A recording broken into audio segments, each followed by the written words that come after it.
By 2020, Amberlynn REID had gained more than 200 pounds instead of losing it, eventually hitting her highest recorded weight of 572 pounds. As you guys know, highest weight, as you can tell by the title of this video, is 572.4. And I know so many people are like, why does the 0.4 matter? Because for me it does. That number just reflects on something I never want to be again, ever. At one point, her scale couldn't even read the number anymore. Despite that, she stayed one of YouTube's most talked about creators, pulling in millions of views, not for her progress but for the ongoing chaos that surrounded her. Her content became less about transformation and more about a constant loop of drama, backlash and self-sabotage that ended up defining a whole corner of internet culture. I really did not want to make this video, and I'm only making it because people have found out and it's already on a reaction channel. But yes, my cat Rarity is missing and I have done nothing but cry. It happened 2 nights ago and I put full blame on myself. What makes Amberlynn's story so strange and hard to look away from is that it's not just a failed diet vlog, it's literally a tangled mix of emotional manipulation, relationships, lies caught on cameras, and real concerns about how she has treated the people and even the animals around her. It's about mental health that clashes with online fame and how someone who had more help and access than most people could still lose their self in the same patterns. And also it's a reminder of how easily the internet just rewards dysfunction and how a person's worst moment can become a source of income and how quickly an audience can turn someone's pain into entertainment. This video essay is going to follow Amberlynn's entire timeline. I'm going to speak about her rough childhood that was spent in foster care to the version of her that we see today surrounded by controversy and speculation. I'm going to look at her relationships, the repeating cycles that show up in her life, and the constant online fights and the uncomfortable truths underneath it all. I'm going to look at a woman who might genuinely be dying in front of an audience that cannot look away. I'm also going to turn the lens back on us and I'm going to ask the harder question: why do we keep watching, and what does it say about the internet that someone's ongoing collapse can become a career? That being said, let me introduce myself. Hi guys, welcome back to my channel. My name is Jewel and welcome to the second episode of my new series called Where Is. So like I said in my last Where Is series, this series is about influencers and celebrities who used to be everywhere and then suddenly just disappeared. You know, the ones that were always trending, always showing up on your feed, and then out of nowhere it's like they just vanished from the internet. Yeah, I'm speaking about those people. And of course, please do not forget to like, share and subscribe if you care, and I really do hope you care. We're close to 50k subscribers and honestly I still can't get over that. Thank you so much, and thank you so much for being a part of this family. Thank you for the constant support. I appreciate each and every single one of you. Also, quick plug-in in case you didn't know, I have a podcast called The Plot Thickens with Jewelaminna, so check that out too. And that being said, I think that's everything. Let's get straight into this video. Let's talk about the early life and background of Amberlynn REID. Amberlynn, look at me up and do more focus.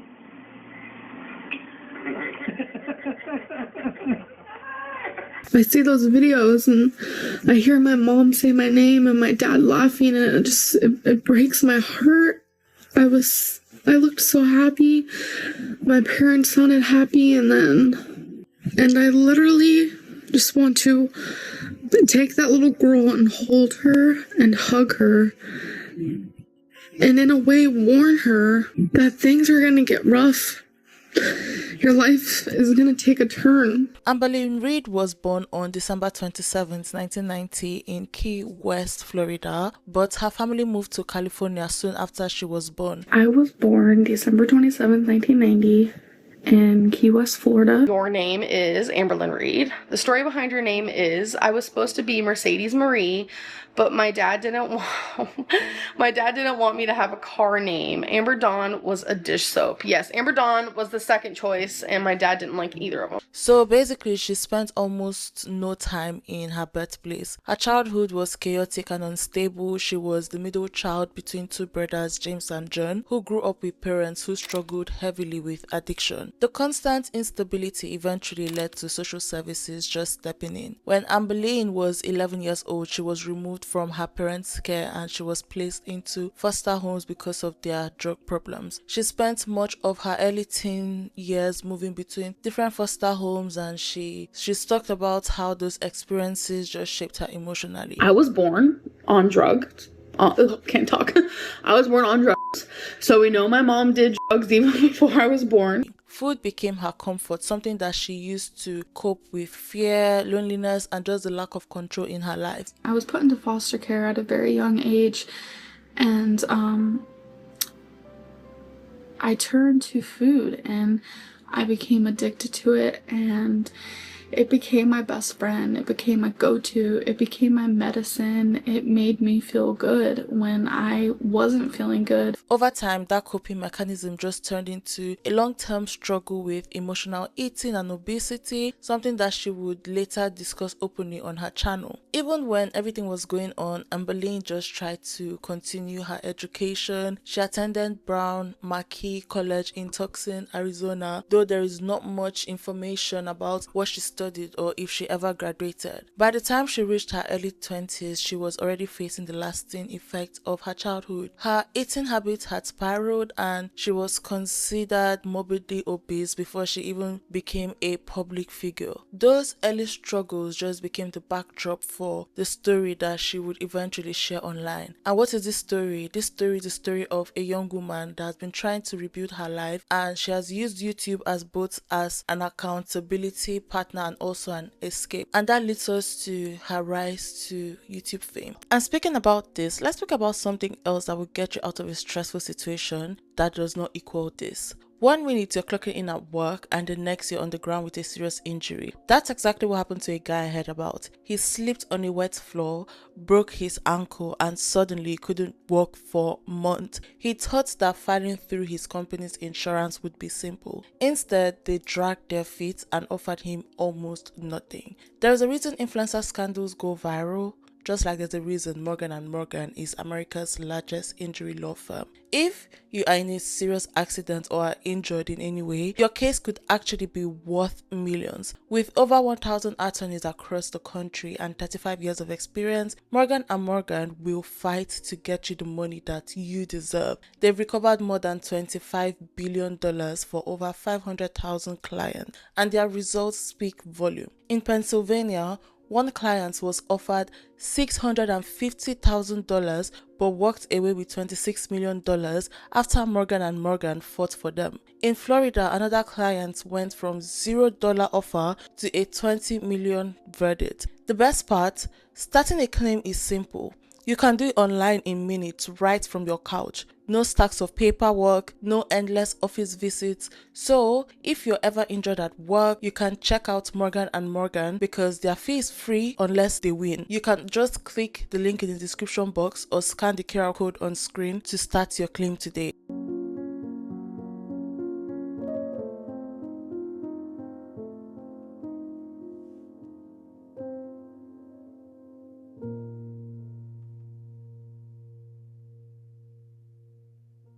I didn't realize how creepy it was until I googled myself one day. These random websites, they popped up with pages and pages of my information. I'm talking about my full name, old addresses, phone number, and even where I went to school. It felt so invasive, like someone had been quietly following me online for years and selling the story to strangers. The worst part is that these companies called data brokers, they make billions of dollars just getting your information online. They profit from our personal information and they do not even care if scammers or stalkers can buy it. There is no consent, there is no warning, it's just your private life out there for sale. It's so frustrating that in 2025, protecting your privacy just feels like an impossible choice. You either delete everything and live completely offline, or you accept that your information is floating around the internet just waiting to be misused. That's what made me try Aura, who is sponsoring this video. Aura is a digital safety service that finds those data broker sites selling your information, they remove it and they keep it off for good. That is, they handle the hard part for you. Aura also also alerts you if your personal information just shows up on the dark web. They give you real-time fraud alerts for your credit and banking. This includes a VPN, antivirus, password manager, and identity theft insurance that is worth up to $5 million. It's literally like having a personal security team for your online life. You can try Aura free for 14 days at aura.com/JewelAmina. Again, aura.com/JewelAmina. That's literally enough time for Aura to start scrubbing your information off those shady websites without you lifting a single finger. I'm not leaving my data exposed, and you shouldn't either. That being said, thank you so much, Aura, for sponsoring this video, and thank you guys so much, because without you guys I would not have valuable sponsorships like this. So that being said, let's get straight into the video. Hi, my name's Amberlynn, and I wanted to start a YouTube channel for weight loss. I see a lot of videos of other people doing it, and it's so motivating, and it's just something I'm really interested in doing. Amberlynn REID, she started her YouTube channel on September 17, 2011, but it wasn't until 2013 that she started posting videos regularly. Her first upload is titled Nervous plus Awkward plus Weight Loss Vlog, and this went up on November 18, 2013. In that video, she introduced herself and she shared her starting weight, which was around 368 pounds around that time, along with her plan to lose weight and get healthier. I've been on a weight loss journey for a very long time now. Last time I weighed in was, I think, about a week ago. I was at 368 or something like that. I'm probably a little higher now. I'll be weighing in tomorrow, and I can make a video stating my weigh-in. My highest weight was 420, but that's my known weight, so it could be even higher than that. The lowest weight I ever remember being was when I was 11 years old. I weighed 290 pounds. During this current weight loss journey, I made it to 331. That was the lowest I did, and that was about a year ago. I don't know what happened. I've gained over 30 pounds since then.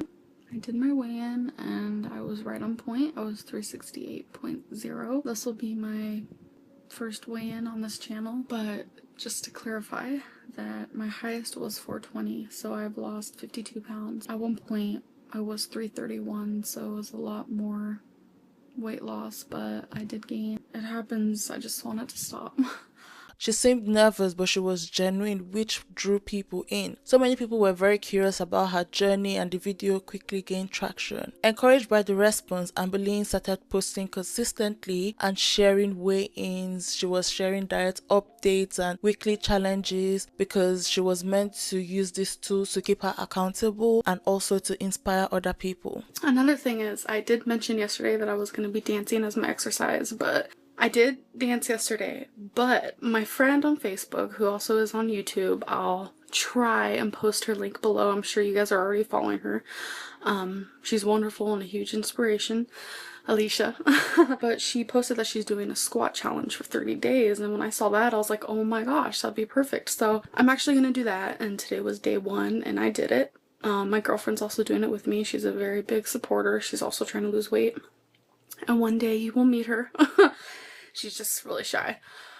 More shyer than I am. As time went on, her content started to shift. What began as a weight loss vlog or a weight loss diary just slowly turned into a general lifestyle vlog. So she had videos about her daily life, grocery hauls, plus size clothing try-ons, and eventually mukbangs came into the picture. Hey guys, so I can't even tell you how many times I have been requested to make a mukbang video. If you guys don't know what that is, literally there's a mukbang show where people just like talk to the camera and like eat. It's kind of like a way to feel like you're eating with company, I guess. So I finally decided to do it. Like, I just thought I'd say I look like a hot mess. I have been doing nothing but errands and packing today, so that's an issue. And another thing is, I am packing, like I said, so I'm using plastic spoons, paper plates, the whole bit. So what I'm going to be eating right now, it's pretty late. I'm pretty hungry after running some errands. This is spicy burritos. It's just frozen burritos. Like, Hashtag living the poor life. I don't know. And I also have hot Cheetos. I usually eat a bigger bag than this. I know that sounds like ridiculous, but I got the smaller bag. Like, hot Cheetos are from my like pastime. Like, I would eat hot Cheetos as a little girl and they didn't bother me. Like, everyone's like, oh my god, they're so hot, and I'm like, no. And I have some Dove milk chocolate for like a little dessert. So yeah, I guess I just eat and talk to you guys. And in this mukbang, she would eat large meals on camera while also chatting with people. Turkey kielbasa. I hope I pronounced that right. I feel like I'm butchering it. I'm sorry. We have a red bell pepper. We have an onion. And then over here, we have one, I just sliced it, baked potato. So, let's do this thing. I haven't yet tried it, so I'm like, oh my gosh.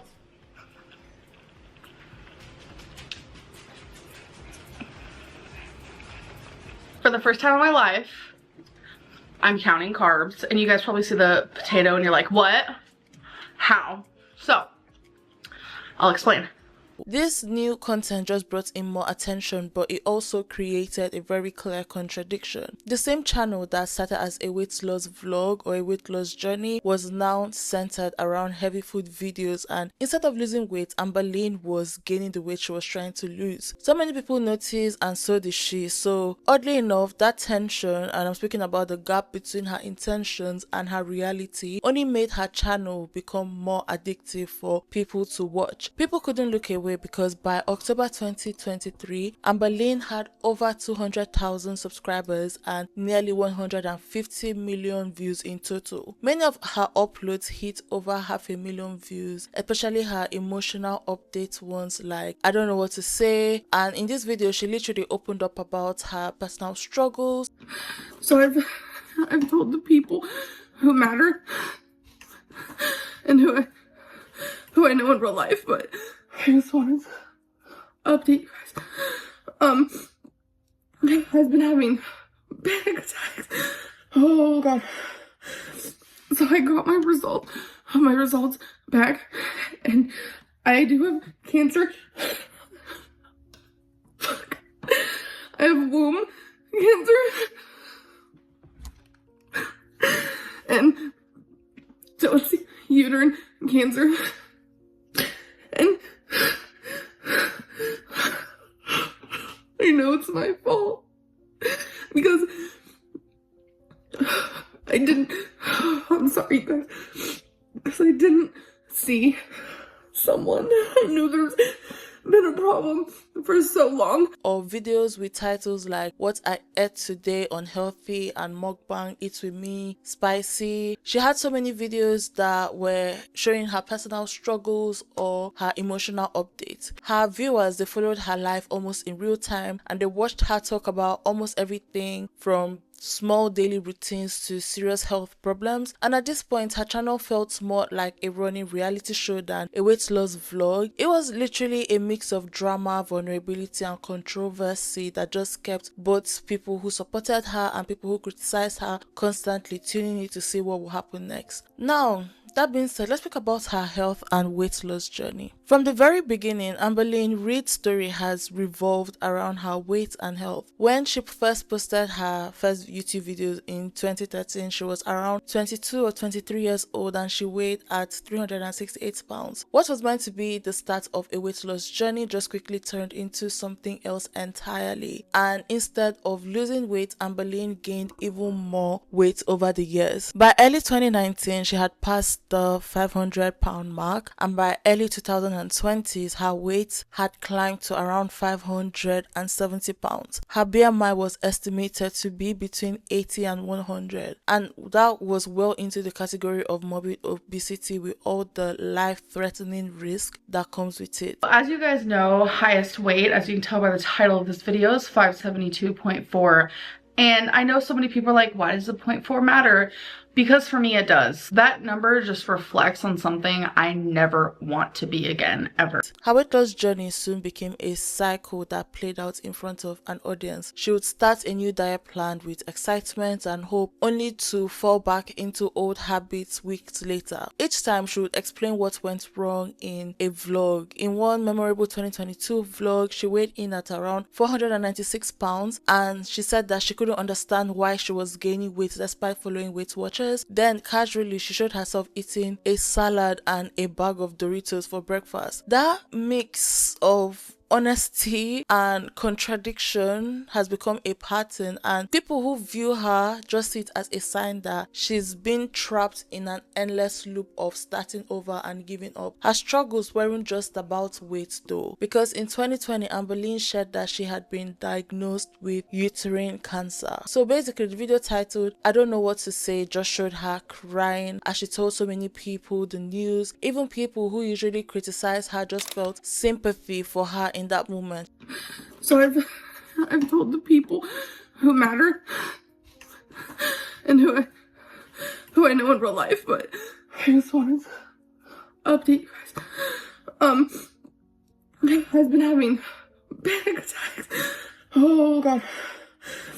So I got my results back, and I do have cancer. I have womb cancer and so it's uterine cancer, and I know it's my fault because I'm sorry guys, because I didn't see someone. I knew there's been a problem for so long. Please, if you're a female, please just go to the gyno, please. And the reason why I'm filming this now is because I just want it over with. I just want it over with. I don't want to have to keep telling people, you know, so I told the people who mattered to me the most, and so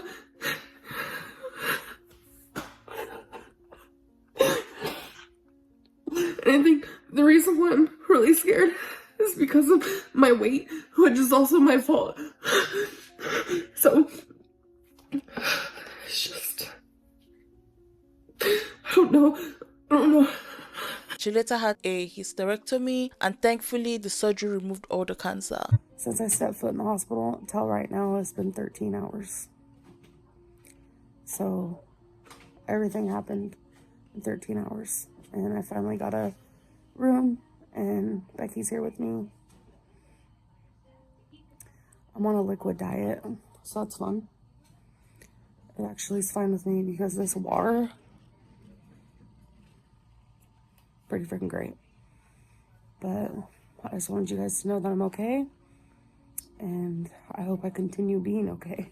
She's come out of that experience just calling herself a survivor, and she said that it changed her perspective on health. But despite that wake-up call, she fell back into the same routines after recovering. She tried everything from Weight Watchers and Octavia to low-carb diets and calorie counting, only to quit each one on camera, usually saying it just wasn't working. It was a rare moment of self-awareness, showing that even she understood the twisted reality of her situation. So basically, she knows that her ongoing struggles, her failures and chaos are what are keeping people watching. And to her credit, Amberlynn does keep trying, because even if the progress never lasts, she still does one thing or the other. In September 2023, she went viral again. This time it was for something unintentionally funny. She told her audience that she ordered a vegetable sandwich and an apple, but when she opened the bag, it turned out to be a bacon sandwich with chips. That video is so funny, honestly. And instead of sending it back, she laughed and she ate it on camera.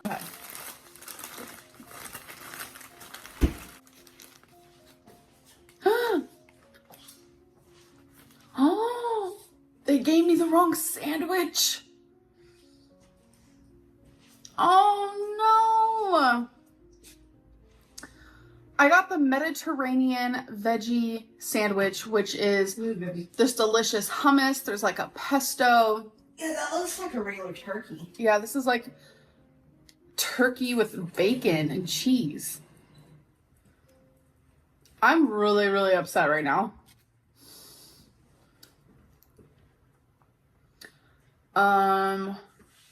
Well, yeah. I'll try it. I almost want to call them and be like, excuse me, let me look at the receipt. Yeah, right here. It says 1 Mediterranean veggie sandwich, no tomato. Because I don't like tomato. Huh. This is not a veggie sandwich. Wow. All right. Well, here we go.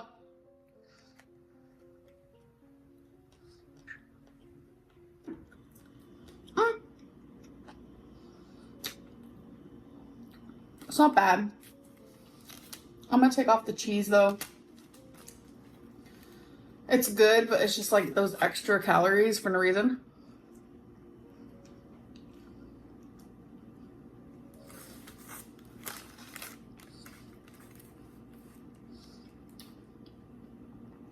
That video was so funny. Anyways, that video spread across TikTok, literally Twitter, literally everywhere, because I can remember it trending. And even Michelle McDaniel, she did a video on that. And this was what made people just debate whether it was staged or just another example of her self-sabotage. Either way, it summed up her entire journey in one moment. A woman who talks about change but keeps repeating the same patterns. Through all of it, Amberlynn continues to post weigh-ins like what I ate today. She still does vlogs and health updates with the same mix of hope and frustration, and no matter how many times she restarts, her weight and everything tied to her weight remains the center of her story. That being said, let's talk about her personal life and relationship.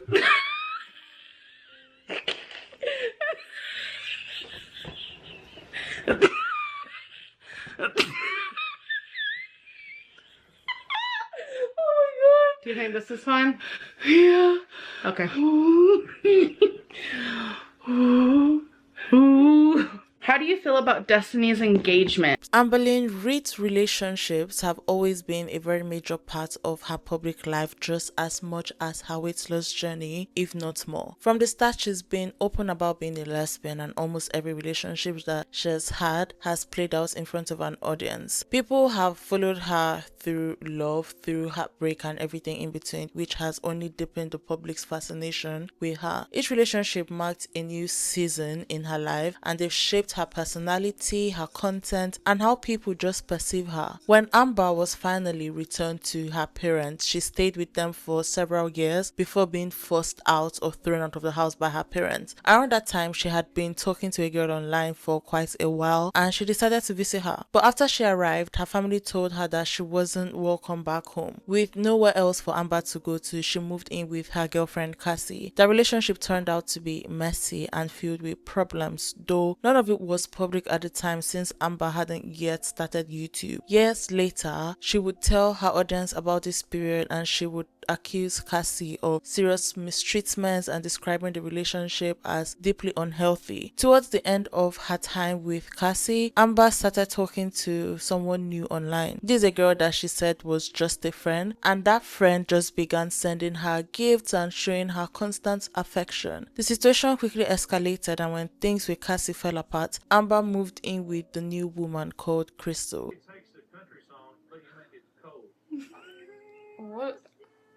What did I just do to you?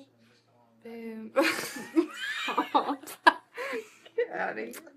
Crystal would become the first of many girlfriends that her viewers would meet over the years. When Amber moved in with Crystal, she had no job, she had no car, she had no money, and the move and much of her life afterwards was funded entirely by Crystal's parents. It became the first of many times that Amber would rely financially on her partner's family. By 2013, Amber had a new home, a new relationship, a new sense of purpose, and that was the year that she created her YouTube channel. channel, Amberlynn REID, and she also decided to document her weight loss journey online. Her first video was simple. It was a short introduction and a weigh-in. She started at 368 pounds, saying that she wanted to finally turn her life around. So many people were so supportive of her at first, leaving encouraging comments and rooting for her success. But only days later, Amber would reveal that she had gained 3 pounds. That small setback just began a pattern that would define her channel. Initial motivation followed by disappointment. And as she continued posting, Amber opened up about binge eating and emotional struggles, but she showed very little visible progress. So many people who had once encouraged her just began expressing frustration. Soon, Amber started making videos responding to hate comments, which only drew more attention and criticism. You look like you're decomposing. Thanks. This is just 14 minutes of Amberlynn finding out what lighting is. I mean, I am dumb, so that probably explains why. She's pushing 625 pounds in this video, no doubt. It's really funny when people can just look at me and be like, I know how much you weigh. Have you guys ever been to the fair or like an amusement park where they have to guess your height, your age, and how much you weigh? You should do that. Do it. Because you think you can just look at someone and know their weight? Boo. You'll be making bucos of money. Probably reached over the table for her 5th serving and tweaked her back. Laugh face, laugh face, laugh face. Chicken emoji, pizza emoji, taco emoji, french fry emoji, hamburger emoji. We been new. What does that even mean? We been new. Okay. And I'm the one who has grammar issues. Orange juice is gross. Why? Because it's healthy? This is why I don't take comments seriously. The fact that someone actually thinks orange juice is healthy? No. No. Orange juice is not healthy at all. There's a bunch of added sugars. Like, boo, I am not healthy at all in the slightest, but I know what isn't healthy and what is healthy.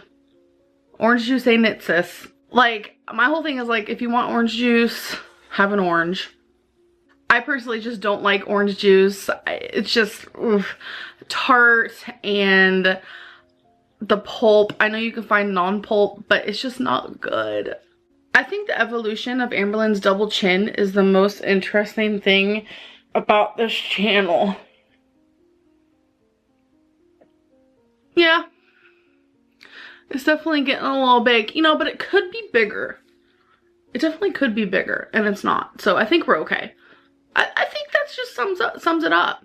Could be bigger, but it's not. So we're good. By 2014, her weight had climbed to 377 pounds. She blamed her scale, her diet, and her pain, but rarely her choices.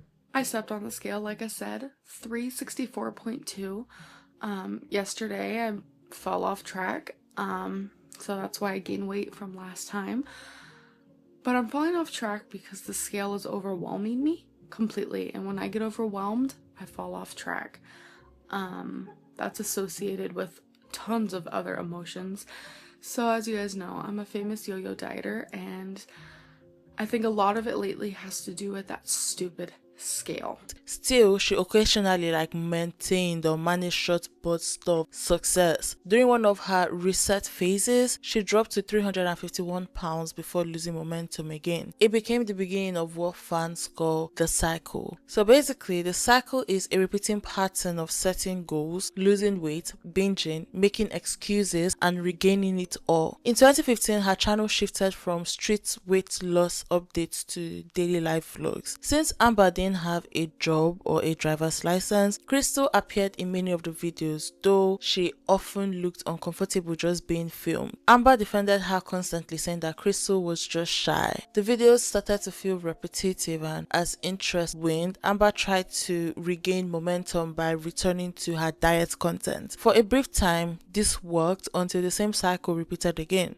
As the years went on, Crystal began pulling away. She started sleeping in a separate room reportedly because Amber Amber snores a lot, but their growing tension was obvious on camera. Their relationship unraveled quickly, and by April 2015, Amber announced their breakup. She stayed in Crystal's home for a short while afterward, even applying for a job at Walmart, though she never followed through with the job. This is probably gonna come at you guys as a surprise, because it came at me as a surprise, definitely. Don't mind the blanket, don't mind my swollen eyes and crazy hair. I literally just woke up. I'm gonna make this video as short as possible. I was going through something the last quite a few vlogs, to be honest. I'm doing a lot of crying off the camera and just trying to figure stuff out. A lot of people guessed what I was going through. I'm not sure how. Lucky guessed. About a month ago, I was having some troubles in my relationship. I keep about 99% of my life private, and the other 1% I do like end up telling you. Crystal and I were having like a little issue. We were trying to work it out for about 2 weeks. We didn't tell anybody. We just kept everything private completely. And on April 1st, everything kind of blew up into smoke. We decided to break up. I made a video on April 3rd, 2 days after the breakup. I literally cried the whole video. It was 14 minutes long.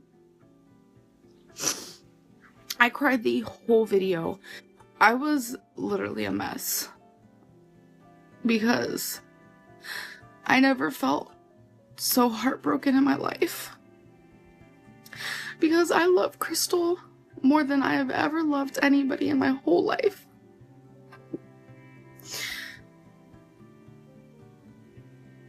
Today is April 13th.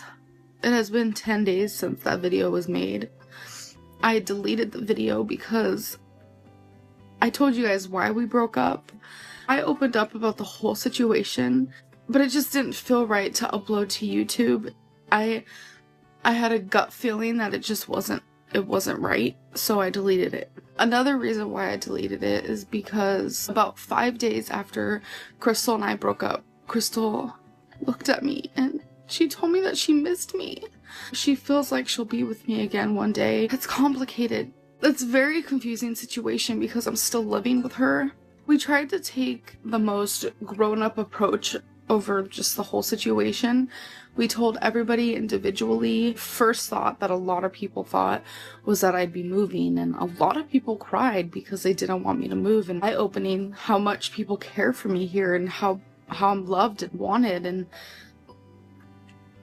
it's crazy. Crystal and I are the bestest of friends you could ever imagine. We have a connection that I don't think we'd ever be able to find with anybody else.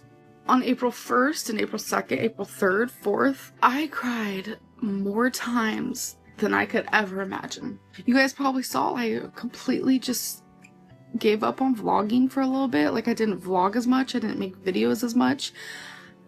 I was so broken. I was so depressed. Anything I'd look at, I would just cry. I'd look at Crystal and just cry, but I tried my hardest to keep my mind preoccupied. I saw a trainer. I was doing job applications. I was playing golf. But then when she told me that she misses me and she feels like we'll be together again one day, it made me have hope. I just wanted to tell you guys that yes, we broke up. I don't know how some people guessed it. I really have no idea. When I admitted it on one of my social links that you guys communicate to me, however you word it. Some people were calling me a liar. Definitely not a liar. I was in this relationship thinking we'd be together forever because that's what we'd say. And something changed, and there's nothing I could do about it. I would never keep someone in a relationship if they didn't feel it was right. That's not the type of person I am. After leaving Crystal's family, Amber promised once again to start afresh. She started counting calories, she started attending Overeaters Anonymous, and focusing on recovery. Hello everybody, welcome to my vloggity vlog. Right now I'm looking up Overeaters Anonymous. I have an eating disorder and it's really just, it's taken over my whole life. I almost feel like I've wasted 24 years of my life to this eating disorder. It's not who I want to be. As a young girl, I went to NA, which is Narcotics Anonymous, AA, which is Alcoholics Anonymous. Not for me. My parents, they are drug addicts, and they currently still are. They would go to those meetings constantly when they were trying to better themselves, so I know what to expect. I just am insanely nervous. I'm not sure if I'm gonna go today. I will definitely keep you guys posted. A few things that are worrying me about the situation are, it's in a church. I'm agnostic. I'm actually extremely shy. I know I don't come off as shy. I'm really nervous to be meeting a bunch of other people who are going through the same thing. I truly feel like I'm still going to be the only obese one, and it makes me feel very nervous, awkward, and anxious. I do not want to talk in front of all these strangers. I hope they don't make me talk. I don't think I could handle it. I'm nervous that I'm gonna cry. My weight loss journey is very emotional to me, and I know other people's struggles and problems and stories are most definitely gonna pull on my heartstrings, and I know I'm gonna cry. I don't know if I'm strong enough for this yet. Or what if I'm even just the only one there? Then what do I do? Twiddle my thumbs? Like, I have the address in my phone. If I do decide to go, it's there on my GPS. But her motivation didn't last. Soon enough, the old habits returned, and with them, the same emotional struggles. When that chapter closed, Amber turned back to where it had all started, and that was the internet. And that's when she met a new girlfriend called Destiny. If you don't know, my name's Amberlynn, and this is my girlfriend, Destiny. Meeting Destiny just set off another turning point in both her personal life and her YouTube story. Destiny was the complete opposite of Crystal. She was loud, she was funny, she was unfiltered, and she had no problem just being on camera. Oh my gosh. Look at your hair bow. Snickle, snickle. How's your day going? Scarlett Johansson. We're at Target right now. Her mom wanted to look at some stuff.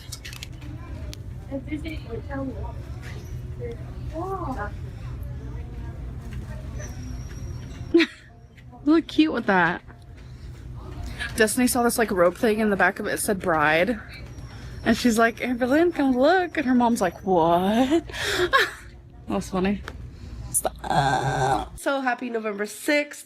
We had the day off today. We ran some errands. We came home. I started to clean.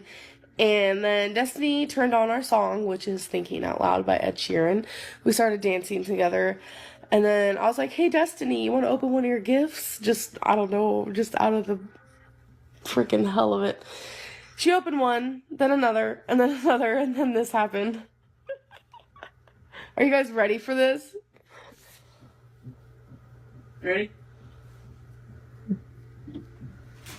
Like, this happened. Oh! You made the cats run. Did that hurt? No, but you're seeing. There's a black Santa on here. I thought that was cool. I have to be white. Neither does you. Suicide Squad CD. From the start, Amber was smitten. Before they even met in person, she was already talking about Destiny like they were soulmates. When the chance came to leave Crystal's house and move in with Destiny, she quickly jumped on it. It was a perfect timing. Crystal was tired of the constant tension and she was just ready to move on. Once Amber moved in with Destiny and her roommate, the tone of her videos just changed completely. Destiny became a big part of Amber's vlogs, bringing a chaotic but entertaining energy that so many viewers loved. She joked around, she made faces, she seemed to lighten up Amber's content, and people just started saying that Destiny was the best thing to ever happen to Amber's channel. For a while, it really did seem like things were going well. Then came the incident with Destiny's cat Gracie. One day, Gracie went missing and was never found. The internet being what it is, there was rumors that were spreading fast, and some people actually believed that Amber had intentionally let the cat out. Their reasoning was that Destiny was already at her pet limit and Gracie disliked Amber, and Amber had openly talked about wanting her own kitten not long before starting a fund to get one, and not long after Gracie had disappeared. I don't want to admit this, but I'm just gonna go ahead and tell y'all the truth. Earlier, I was letting Leia out, the puppy, had the door open, and I swear to God, a giant ass spider hopped into the living room. When Leia was already outside, how am I gonna get Leia? But then how am I gonna get the big ass spider that just hopped in the living room? So I ignored the spider for half of a second, and I hurried and grabbed Leia, and then all of a sudden Gracie, my cat, well, Destiny's cat, but my cat now, she goes booking it outside. My God. I threw Leia down as fast as possible, and I ran out that door like the speed of friggin' lightning. Gracie's okay, she's in the house. Leia's okay, she's in the house. But then I came back in here and I'm like, cool, there's a giant hopping spider somewhere in the house. But in reality, it was actually a hopping frog. What came in was a frog. What touched my leg was a frog. Tonight is just weird. Today is just a weird day. The next day. Our cat got out last night. Not when she got out from me, because I caught her and catched her. We're thinking she wanted to do it in her next opportunity, and she did. We're thinking our friend Jessica didn't notice, but Gracie ran away, and now we're gonna try to find her. It's a bottle opener, it's a flathead screwdriver, and it's the little other screwdriver. I forgot what it's called. Phillips. She got a loot crate, and she's super excited about this. That is the coolest thing. I'm just not intrigued by any of this at all. Don't be sad. We'll find her. And if we don't, I'm hoping she's in a good place. Well, look we got our new couch. What do you think of it? I love our couch. Fred, I'm making flyers For Gracie, for Gracie. how are you feeling right now? Sore and upset. Where are you sore at? They're here. The hair stayed loaded. There's our couch, by the way. It is so cute.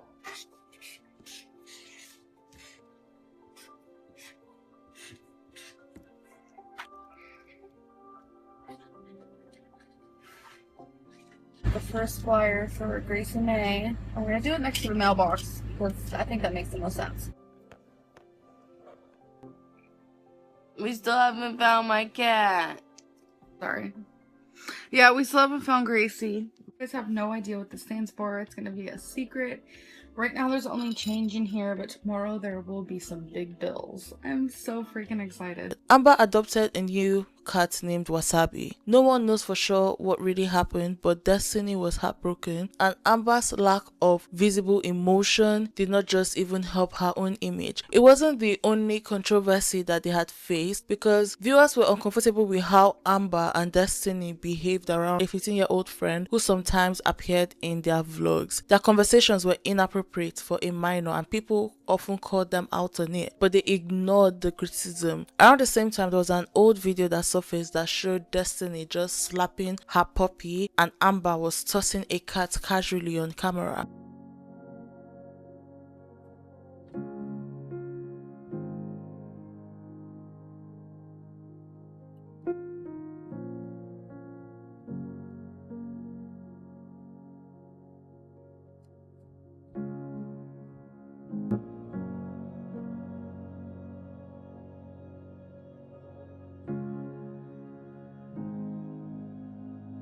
The clip sparked outrage with viewers because they accused both of them of animal cruelty. The backlash was intense, and while Amber tried to move on, the internet did not forget. Money also became a recurring issue. Destiny was working as a care assistant, but Amber wasn't contributing financially. She didn't want to get a job, so she started selling her own belongings online to make money. Eventually, she applied for a job at the same place that Destiny worked, and she was hired. For a short time, things looked up. Amber claimed to love her new job and even joined Weight Watchers again, promising that she was serious about getting healthy, but that commitment faded quickly. Today is the first day that I'm gonna try Weight Watchers. I am eating 50 Weight Watcher points, and we get 49 weekly. I don't know if I'll use 49 weekly. It just seems like that's a lot. but I guess we'll see how I feel.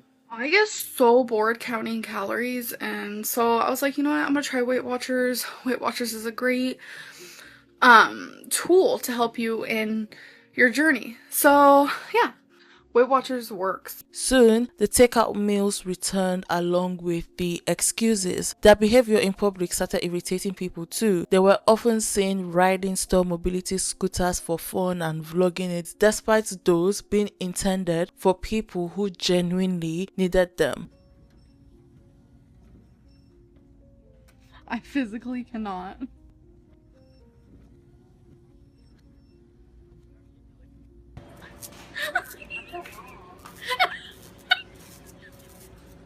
What are you doing? This is what I came to look at. It's called a long day at work. We're driving one of these. Wait, I'm gonna go this way. You wanna know the funniest thing? At this Walmart, everybody and their mother uses this thing. Like everybody. We see like skinny people, young people, old people, purple people, yellow people, carrot people. I just saw carrots, so I said that. Like everybody. I think it's because they have so many. Literally, they have 50. I've never seen a Walmart like this before. So we've had a long day. I'm wearing the wrong shoes, and my feet hurt, and so do hers. So yes, I'm sitting in one of these because my foot hurts really bad, but I still like get up and try to walk and stuff. So, and what is it called? Yeah, Camino. Yeah, Camino. Yeah, Camino. And I've had a really long day, and I'm wearing the totally wrong shoes, and it hurts really bad. So I'm about to be real honest. I'm riding one of these carts because my foot hurts. It's been a long day. Oh my god, I thought I broke something. I have been using a scooter lately, and I just want to be honest with you guys. It's only been recently. My, like, just being bigger, everything is harder for me. It's been harder for me to walk. My asthma's been worse, and ever since I've been sick, every time I walk, I cough a lot. So I know I'm gonna get a lot of hate for it, but I'm just, you know, being honest. So honesty is the best policy. Okay. So many people found this insensitive. And then there was the clip of Destiny saying the N-word. This is a moment that Amber decided to keep in the final video even while she was editing. Jesus Christ is my nigga.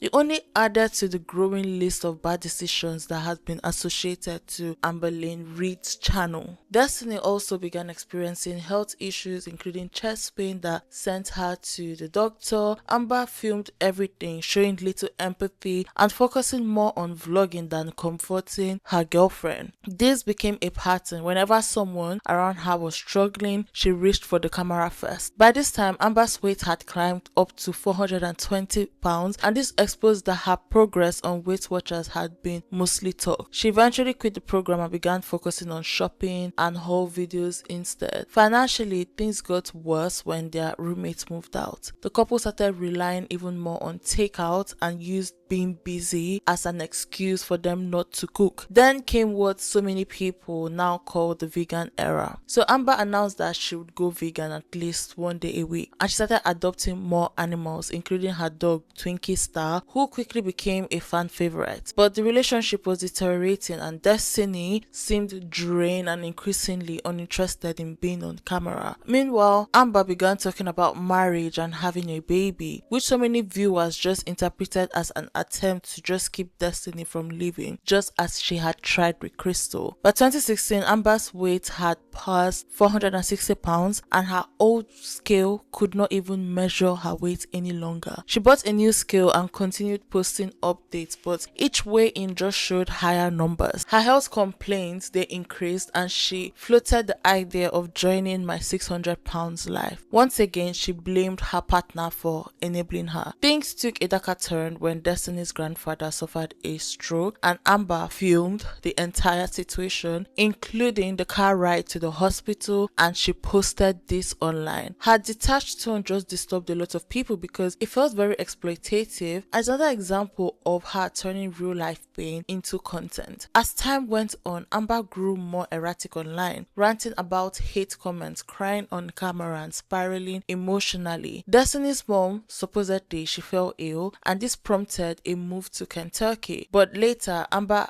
admitted that it wasn't true. Destiny's mom was fine. They just wanted to relocate. Once they had settled in Kentucky, Amber's content shifted again. She began posting mukbangs. She started eating large amounts of fast foods on camera for viewers. It was the final nail in the coffin for her weight loss image. She also attempted public challenges like the squats challenge, the vegan challenge, the step challenge, but the thing is she never finished any of them. The lowest point came when Amber filmed the grave of a child. So this child is a friend of Destiny that had passed away, and some people who watched it were so horrified because it seemed that she hadn't asked permission and treated the visit like just a casual vlog content. Many people saw it as one of the most disrespectful moments in her entire YouTube career. Then came the lies. Amber admitted that she hadn't been working full-time, and she claimed that she had exaggerated the story about Destiny's mother's health. She also confessed that Destiny had gained weight because of their shared habits, contradicting her earlier denials. This shattered the last bit of trust that so many people had in Amber, and by the end of 2016, Amber and Destiny, they were still together, but the cracks in their relationship was so obvious. Destiny was constantly on her phone looking disengaged, while Amber just showered her with expensive gifts in what so many fans just saw as an attempt to just buy affection. When people began leaving negative comments about Destiny, Amber's new moderators would delete them, and this was another move that made her seem like she was very controlling. Then Destiny's uncle passed away, and once again Amber vlogged nearly the entire thing. Some people were disgusted by how she made it about herself rather than Destiny's grief. It was a pattern at this point. Tragedy turned into content, and by January 2017, Amber posted her first weighing of the year, claiming progress. She said she weighed 467 pounds until she reweighed herself and revealed that it was actually 489 pounds because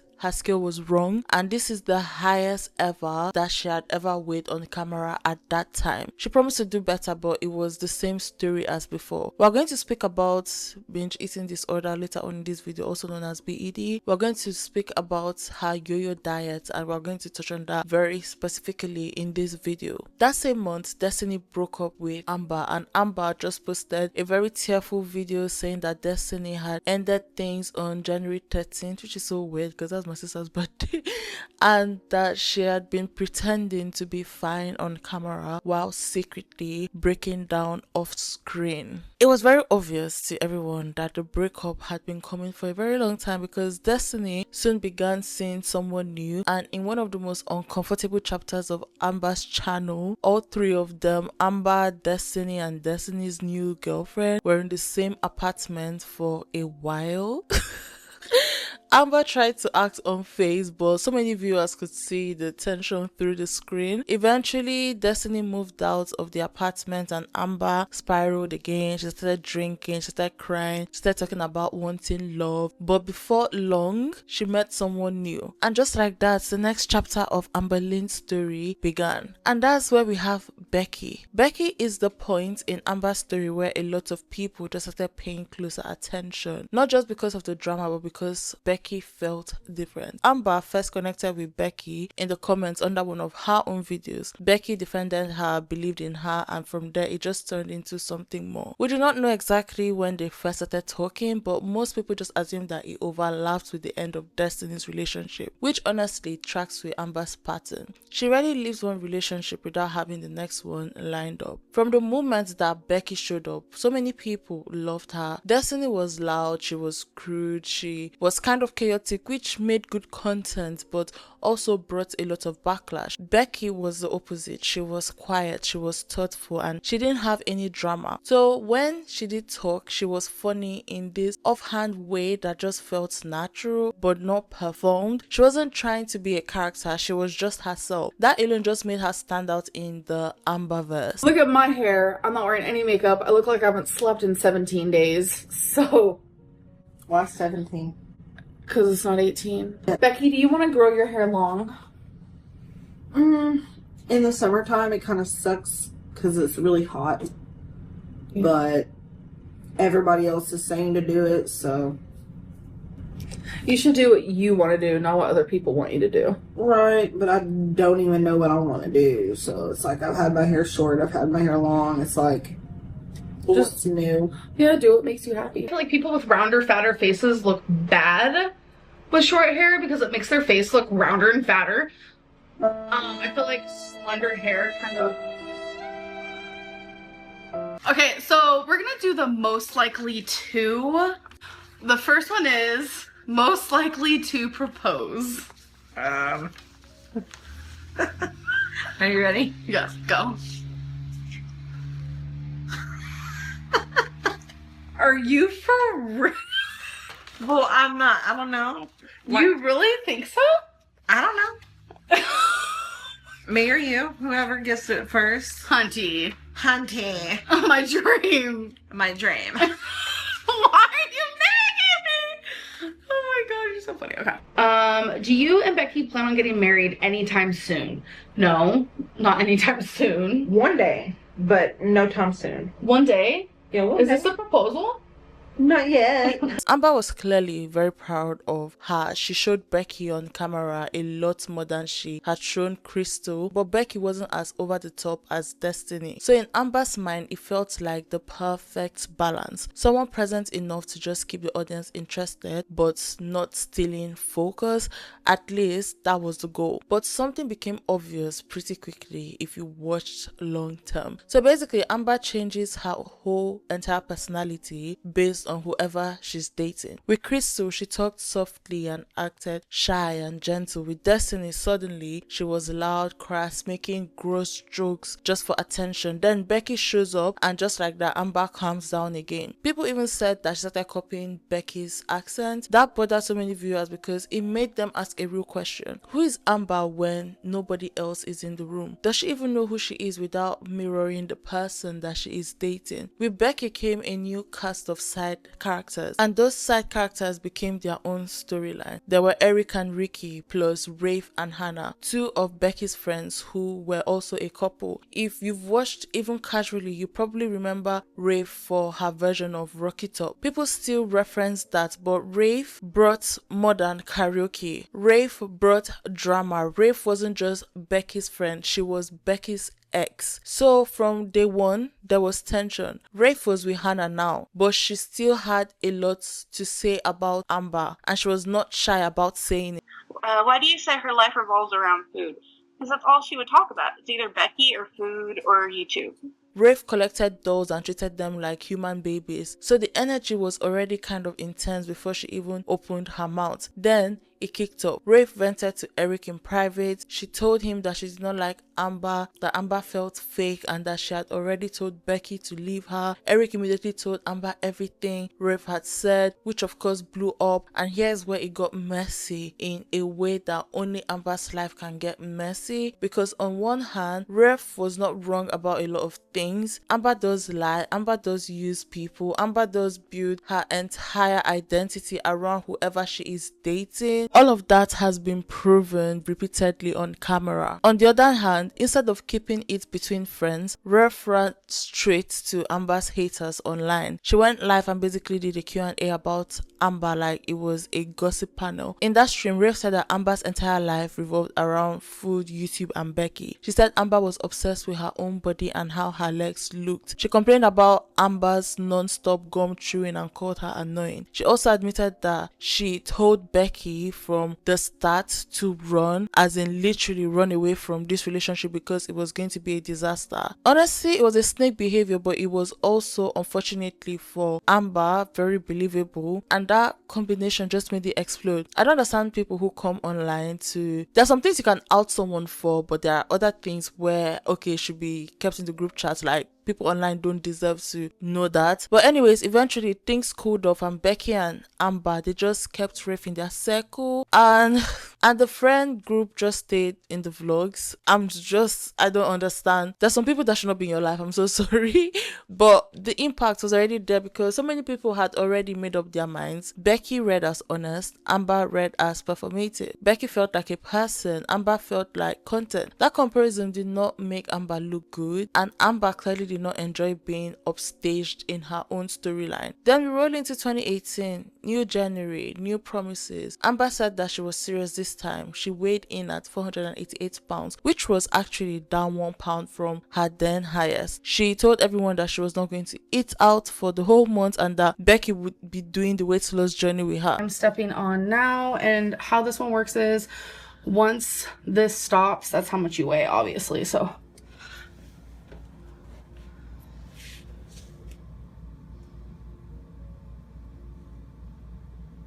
488.6. Now Becky's gonna step on, so this is gonna be her starting weight. 266.6. So there you guys go. My starting weight for this year is 488.6. I'm sure a lot of you remember I weighed myself about a month ago and I wouldn't tell anyone what it is. I felt very sad and down about it. I actually weighed 497.0, exactly on the dot. 497. So since then, as you can tell, I have lost weight. It's probably just through the puking and the pooping and the being sick. Maybe in a way, this was me starting my new year, cleaning the shit out, cleaning the pipes out. I weighed myself today for the first time in probably about a week. And I've lost 4 pounds. I don't know how. My starting weight, like, whenever I first met Amberlynn, I was 280, and now I'm down to 266.6. I'm pretty happy about that. I thought I was literally going to be starting out at like 280 because I haven't been trying to do anything lately to lose it. I've been drinking a lot of water, I noticed, but I mean, I don't know. I'm hoping with the whole, drinking more water, eating better, eating the right portions, not going over my calorie intake, that's what's going to help. And then, start with the exercising, gradually move into, full on, walks, runs, jogs, that type of deal. Hiking maybe someday. That's what I'm hoping to get out of this and just feel better about myself and look better, be more healthy all the way around. The video for today wasn't supposed to go like this, but again, since I'm feeling super sick, this is just kind of how it's turning out. But Becky and I are doing a weight loss wars, which we have talked about before. Becky and I, how we're doing this is we're seeing who can lose the most weight. But obviously, since she's smaller than me, we're not actually going by weight. We're going to be going by percentages. What we're going to do is each week we're going to put $10 or $20 in a jar. I think I really want to do 20. I don't know though. We're going to put that money in a jar, and at the end of the 3 months, whoever loses the most weight in percentages is going to be the one to take that money and do whatever they want with it. We have decided together that the weight we've already lost, my lousy a little bit over 8 pounds because I decided to do tons of puking, is going to count into this. She's lost about 14. So we're going to gather the percentages, figure it all out. And to be fair, the first week sounded very distant. She said that she was counting, she was moving more. She even claimed that she was down 8 pounds in a week to 480 pounds. By week 2, she admitted that she had already binged candy. By week 3, she was back to her normal habit. Still, she did end January lighter than she started, and she went into February around 470. It was a small win and honestly one of the last bright spots for a long time. Meanwhile, Becky was dealing with her own problems. The audience figured out where she worked and started harassing her workplace. Becky ended up quitting. On top of that, she got insecure about how she looked on camera, which is sad because the viewers actually liked Becky and Twinkie more than they liked Amber. But when you're standing next to someone who gets constant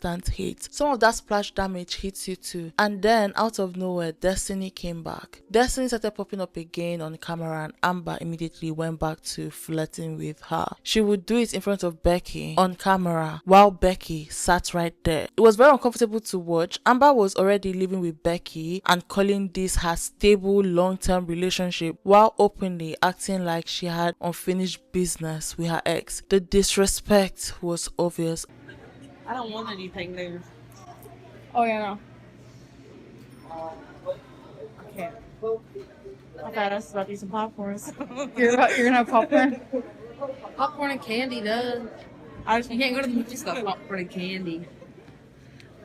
Destiny, do you hate me? Yeah. Dana, do you hate me? No, if I did, I would tell you. Exactly. I did, so. You're a lie. Titties for. Now we need to get some grocery shopping done. I guess Destiny wants to push our cart. Like I've told her that I will never give up. I will never give up on her. Yes, we lost. Oh, I'm fine.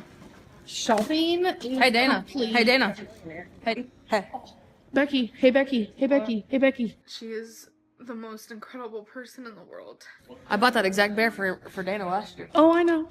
You almost said my name. Did you? It's like, she's like, Dana.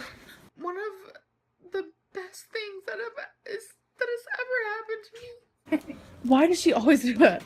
It's just when people are around each other. I know. What are you doing? Oh my god. Becky had to sit through it while people screenshotted every facial reaction that she ever had. Around this time, Amber said that she had been put on depression medication and that doctors were worried about her liver because her skin was turning yellow. So now the content had turned into this blend of half-finished diet, weird relationship tension, and health concerns. The rest of 2018 was a slow decline, filled with challenges, failed weight loss attempt, a lot of crying on camera. Amber said by the middle of the year she was about 58 pounds heavier than she had started, which put her at her highest recorded weight up to that point. She didn't seem shaken by all of that. What she did instead was lean into clickbait. This is what a lot of people call peak clickbait Amber. She would title a video like weight loss update and then never show a weigh-in. She would say she was doing great on her diet. Then in the very next upload, do a taste test with piles of junk food. She would quit Weight Watchers, then rejoin, then say Weight Watchers doesn't work for her. Then rejoin again like it was brand new information. Watchers, Weight Watchers, Weight Watchers, Weight Watchers, Weight Watchers, Weight Watchers, Weight Watchers, Weight Watchers, Weight Watchers, Weight Watchers, Weight Watchers, Weight Watchers, Weight Watchers, Weight Watchers, about Weight Watchers, Weight Watchers, back on Weight Watchers, Weight Watchers, Weight Watchers, Weight Watchers, got it. And I also really want this for documentation. I love going back to older videos and looking at the progress I made then. Today is the first day that I'm gonna try Weight Watchers. I am eating 50 Weight Watcher points and we get 49 weekly. I don't know if I'll use 49 weekly. It just seems like that's a lot, but I guess we'll see how I feel. I get so bored counting calories, and so I was like, you know what, I'm gonna try Weight Watchers. Weight Watchers is a great tool to help you in your journey. So yeah, Weight Watchers works. It works. It's a great tool. Like I said it's a great tool for anyone who needs to lose weight. It's fantastic. It works. I can't stress it enough. But it won't work for somebody who has a problem with food. The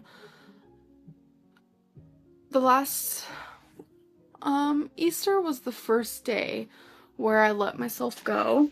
I ate whatever I wanted. I thought, you know, I was strong enough. Whoops, dropped my water. I thought I was strong enough and I could control it and be able to hop back onto my Weight Watcher journey the next day, and I was wrong. I couldn't do it. I easily can count calories. I easily can just eat less, or I can just stick with the good old Weight Watchers. I've done Weight Watchers in the past. I've done it for free, which doesn't always go the right way because you don't have that community online where when you pay for it online, you get that community, you get the accurate points, you get the whole bit that you need. So I have decided to pay for it. I officially have paid for it. I am now part of Weight Watcher World all over again. And then you get 49 weekly points, which is kind of cool because it's like, wonder if like on a Saturday you want to go out with some friends and you're like, oh crap, I only have 10 more points for the day. Well, you have those 49 extra. And I really like that about Weight Watchers. Like when you're counting calories, you don't really get that opportunity or anything like that. So gaining weight is all a mental thing. And there's a cure, you guys. I promise there is. There's a lot of motivational people out there who have lost fucking so much weight. Excuse my language again. And they used to be at the bottom just like me. And now they're up top.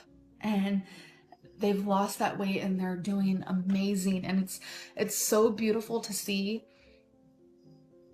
that a person can be so low in this disease and conquer it all by themselves.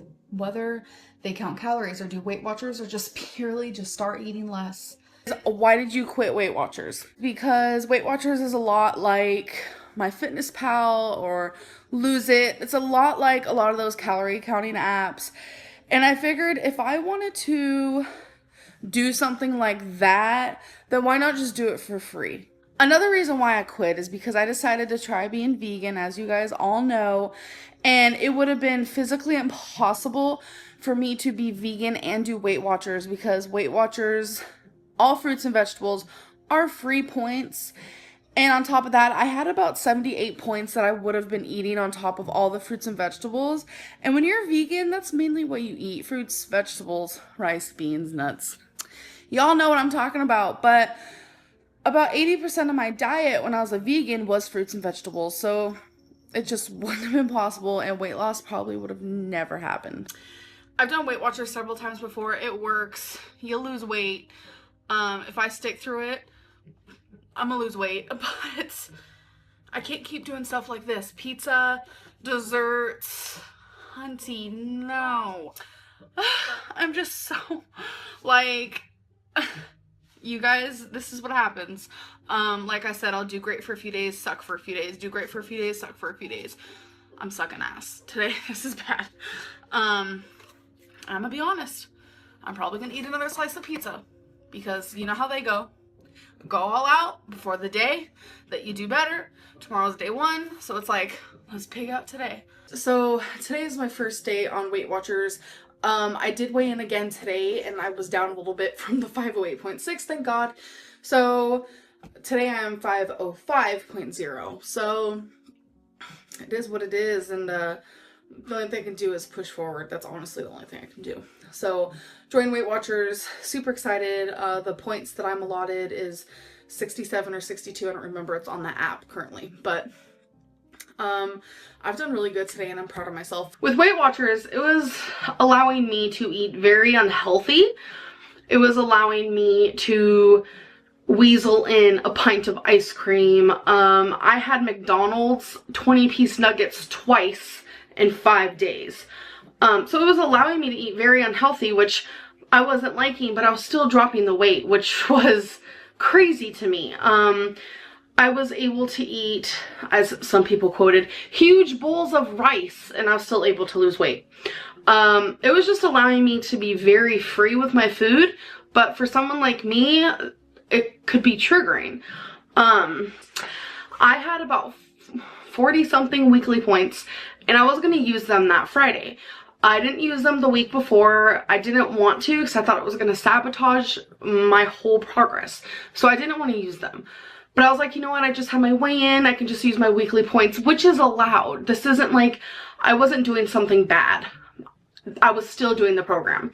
The audience got tired. They were very annoyed. They were just tired. Her health was also clearly getting worse. She talked more about back pain, swelling, blisters on her feet, and not being able to walk long distance without riding stock scooters. People in the comments asked if she could still bathe herself, and she said yes, but later she admitted that she can't bathe herself, that she could not. At one point, she weighed in at 525 pounds. Becky weighed in at 275 pounds, which was more than 20 pounds up from when she first appeared in the "We Are Doing This Together" storyline. Suddenly, Becky wasn't getting pure love anymore. People started calling her an enabler. By the end of 2018, Amber was barely leaving her room. She talked about staying in bed all day, every day. The scooters were no longer a joke in Walmart. They were literally a necessity for Amber. And then came the dietitian moment. Amber told everyone that she had finally found the right professional, a dietitian who understood her and was going to help her change her life. She said that this was a breakthrough. Then it turned out that the dietitian was literally some random person that she had messaged on Instagram, who got so annoyed with Amber's messages that they blocked her. Amber went online furious and called that person out for abandoning her when she needed her support the most. Meanwhile, she was still uploading mukbangs like nothing had changed. This is the part where a lot of people fully checked out on believing anything that she said about food. By that point, things were already dark. Her health was tanking. Her mental health was cracking. Her relationships were either explosive or fading out. Becky looked overwhelmed, and then 2019 hit, and 2019 is widely considered the year it all completely fell apart. She kicked off that year with another weigh-in. It was brutal. Amber was 560 pounds, her highest weight ever on camera. She said it was her wake-up call. She said that this was finally the year that she was going to change or die. She even filmed full body shots from every angle and said that she would come back at the end of the year and we would see visible progress. That did not happen. January 2019, at 560 pounds. I'm doing a front shot, both sides, and a back shot. I want to use this to motivate me, to motivate others, and I am very embarrassed posting this, but I know I need to because I want to be able to come back on here and see changes. I will be posting them monthly. I want to wear the same exact outfit so I can get a better reading. And I also walk forward and I walk backwards just to get an idea of where I'm at. So that was my weigh-in for you guys. That is what I weighed at the beginning of this year. It has been so requested that I do a weight video and tell you guys what my weight was in the starting of this year. Instead, 2019 became her worst year at that point. Becky basically turned into a caretaker. She was cooking, cleaning, handling daily stuff, and helping Amber with basics. Viewers started saying that Becky was no longer Amber's girlfriend, she was Amber's nurse. And Amber's attitude just shifted too. She got colder, more defensive, and way more hostile with her audience. That energy just boiled over in what people now call Shrimpgate. So basically, Shrimpgate was a mukbang where Amber sat there just eating shrimp and she was lecturing her viewers. She said that people who kept asking about her weight were obsessed with her in a very creepy way and just needed help. She talked down to the same people who had supported her for 6 years straight through broken promises after broken promises. That was the moment lots of viewers finally walked away. For the first time, her sub-counting it literally dropped. Whenever she feels people slipping away, Amber always does the same thing. She rebrands as serious again. She shows herself eating one normal meal or walking across a room or saying that she's back on track. Then as soon as anyone criticizes her behavior instead of her weight, she plays the fat phobia card and says that people hate her just because she's big. It's the same loop every time, honestly, and it just keeps her from having to sit with anything deeper. Meanwhile, Becky was actually losing weight. She had dropped around 40 pounds and she looked healthier. Amber said that she wanted to follow Becky's lead, but spoiler alert, she didn't. The mukbangs continued. Then came Becky's mom. Amber filmed herself eating and casually announced that Becky's mom had cancer. She said it in the middle of a mukbang like it was just another topic. So many people were very horrified because it felt like she was using real medical crisis as content. After that, she launched a GoFundMe to help with treatment costs and people donated. Then it came out that Becky's mom had insurance and was already covered. So now it looked like Amber had used her audience sympathy to pull money for a problem that wasn't actually what she said it was. That alone was bad, but then it got worse because after the backlash, Amber left Becky's mom angry voicemail complaining that she hadn't been thanked enough. She basically said, "I'm the one who went through the stress of raising money. You should be grateful to me." Those voicemails they leaked, they made her sound selfish and cruel at a time when Becky's family just needed support and not the pressure, especially not the pressure from the internet. Comments when we were Facebook friends. I have left comments on your Facebook regarding your cancer. I have asked how you're doing. I have been there in that sense. And, you know, we don't have to really go down the line of, oh, you didn't message me, because I can say the same about you, where not once have you thanked me personally for the money I was going to give you, for the video I made, You heard for the that. I was backlash going to I'm give getting for sticking up for you.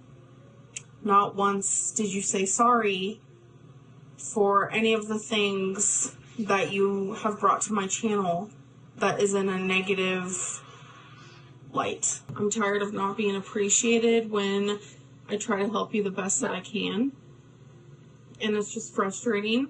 I am not trying to argue with you That is the last thing I want to do since you just got out of surgery.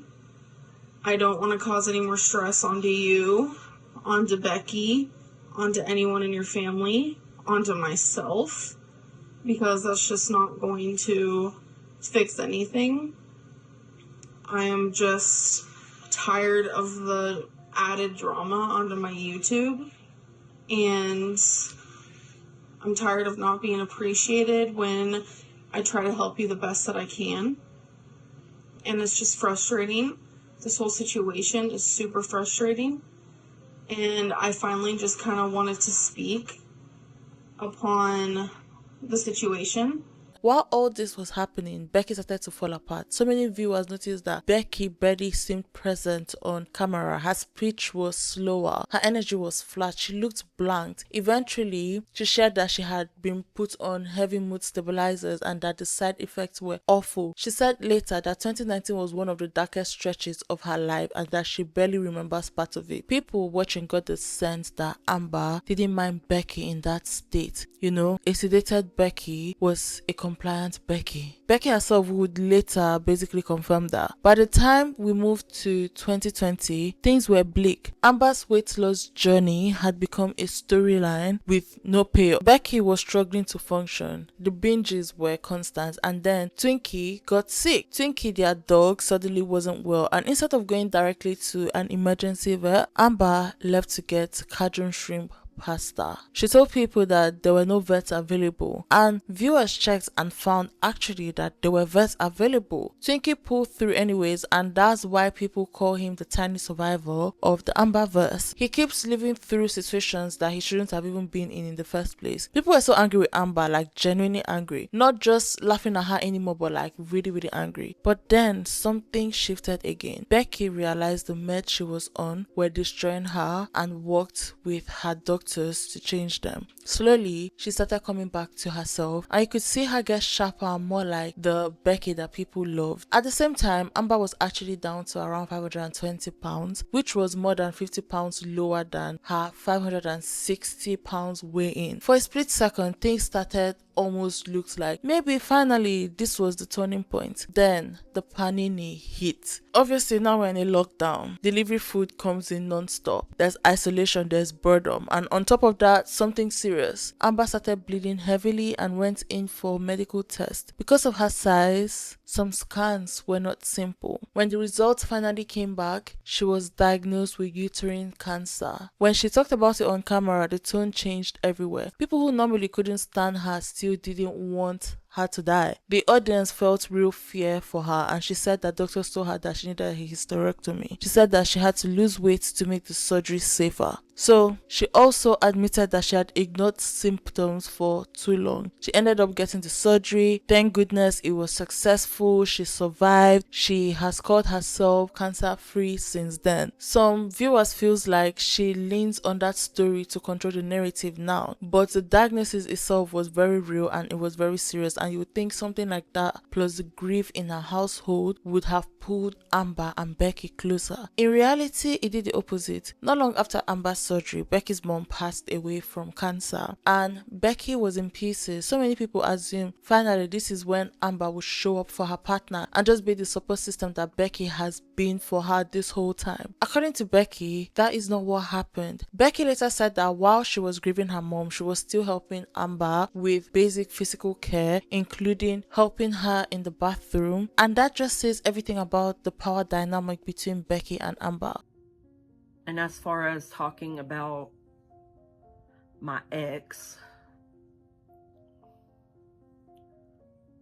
I don't know if I can date ever again because I've just got so much trauma and PTSD, and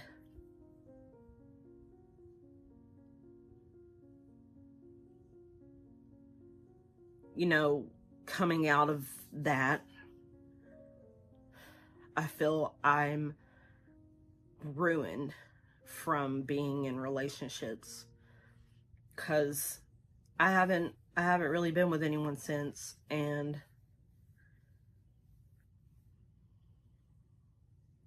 whenever I would try to talk to people just to see just to see where it would go, if it would be, you know, friends or anything more than that. I would slowly stop talking to them. And I feel awful for doing it, but I'm terrified. I'm so scared that I'm not enough, and what I bring to the table isn't what anyone would want. I've been trying to work on like self-love and stuff, but it's been so difficult, so hard.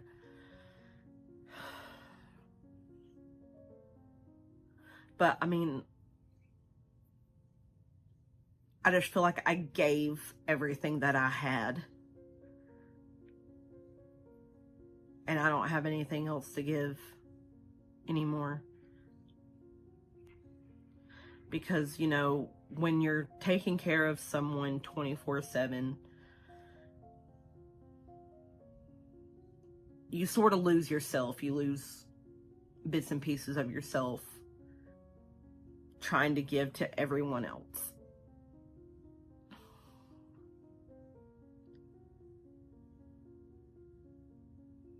And in that point in my life, you know, I was isolated from a lot of people most of the time, and it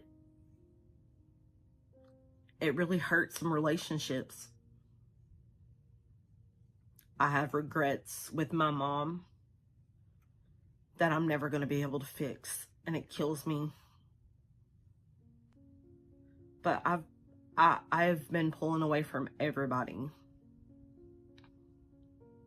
My sisters, my friends.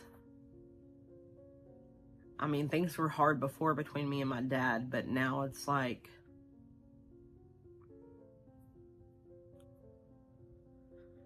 other cracks were showing too. So basically, people noticed that Amber has been wearing the same polka dot bra for months, and they started asking basic hygiene questions. Amber insisted that she owned multiples of the same bra and she showered daily. Later, she admitted that this wasn't true. Like, girl, we knew it wasn't true. Like, the same polka dot bra and you wore every day for how many months? Anyways, every little thing like that just chipped away at the idea that she was stable. She also quietly dropped the weight loss talk and slid back into random daily vlogs. Whenever she stopped talking about dieting and just filmed her day, that usually means the binging is back full force. Around this time, we got the sandwich incident. She filmed herself ordering fast food, then pretended that it was wrong, like she had tried to order something healthy and the restaurant sabotaged her by giving her a loaded sandwich. Obviously, it looked fake, and so many people said it was fake. Even I remember Michelle McDonald's doing a video on this. Like, literally, you know what it is. Anyways, this has become a running joke anytime it comes to Amberlynn REID's story, okay? Still, despite everything, they got engaged. Amber announced their engagement, acted like it was this romantic milestone. Later, it came out that she basically arranged the proposal herself. She paid for the rings and presented it as if Becky had swept her off her feet. It lined up with what people call the live stream era. So basically, Amber and Becky started going live a lot, sitting in front of the camera for long stretches, answering hostility in real time. Amber would insist that she had recommitted to Weight Watchers and then quit again. Over and over, I felt like a tired rerun of 2019. But now it was 2021 and Becky had hit her limit. Becky didn't want to be Amber's caregiver anymore. She tried to break up with her. Amber brushed it off like, no, we're fine, we're fine. Becky tried again, but this time she made it stick. They went live, they announced the breakup together. Becky said calmly that they were different people with different goals. She said that Amber just wanted to eventually leave Kentucky and be closer to her own family, and that she didn't. She said that they needed to grow separately, and after this, Amber just cried on camera. Becky looked exhausted but steady. I knew this was gonna happen. I was gonna cry. There's gonna be tears, there's gonna be nervous laughter, so that's just how I am. yeah, I'm crazy, so. I got you. Okay. Yeah. I got you. You got me. Do you want to tell him? Okay. I guess I'm gonna go ahead and just say it. We had broke up. It happened Sunday, and it was initiated by me. But the fact of the matter is I've had a lot of time to think. We just want different things in life. You know, Amberlynn wants to leave Kentucky one day, and she wants to see her family, and she wants to move to another state. And it's like, this is my home, and this is where my family is, and I don't want to leave. But I love her. I love her. I love her. I don't care what anybody else thinks of her. I know who she is. And she has her faults, and I have my faults too. You know, we've been together for 4 years, and both of our weights. And it's like, Amberlynn tries to start Jenny Craig and all these other things. And I'm going to be honest, I don't join them with her. I should, but I don't. But it's not like I'm also going out of my way to eat horribly in front of her or suggest we order this or do this. No, I don't do that. But I'm not strong enough to be that support right now. And not even a dime. It's nothing to do with money. I just want her in my life.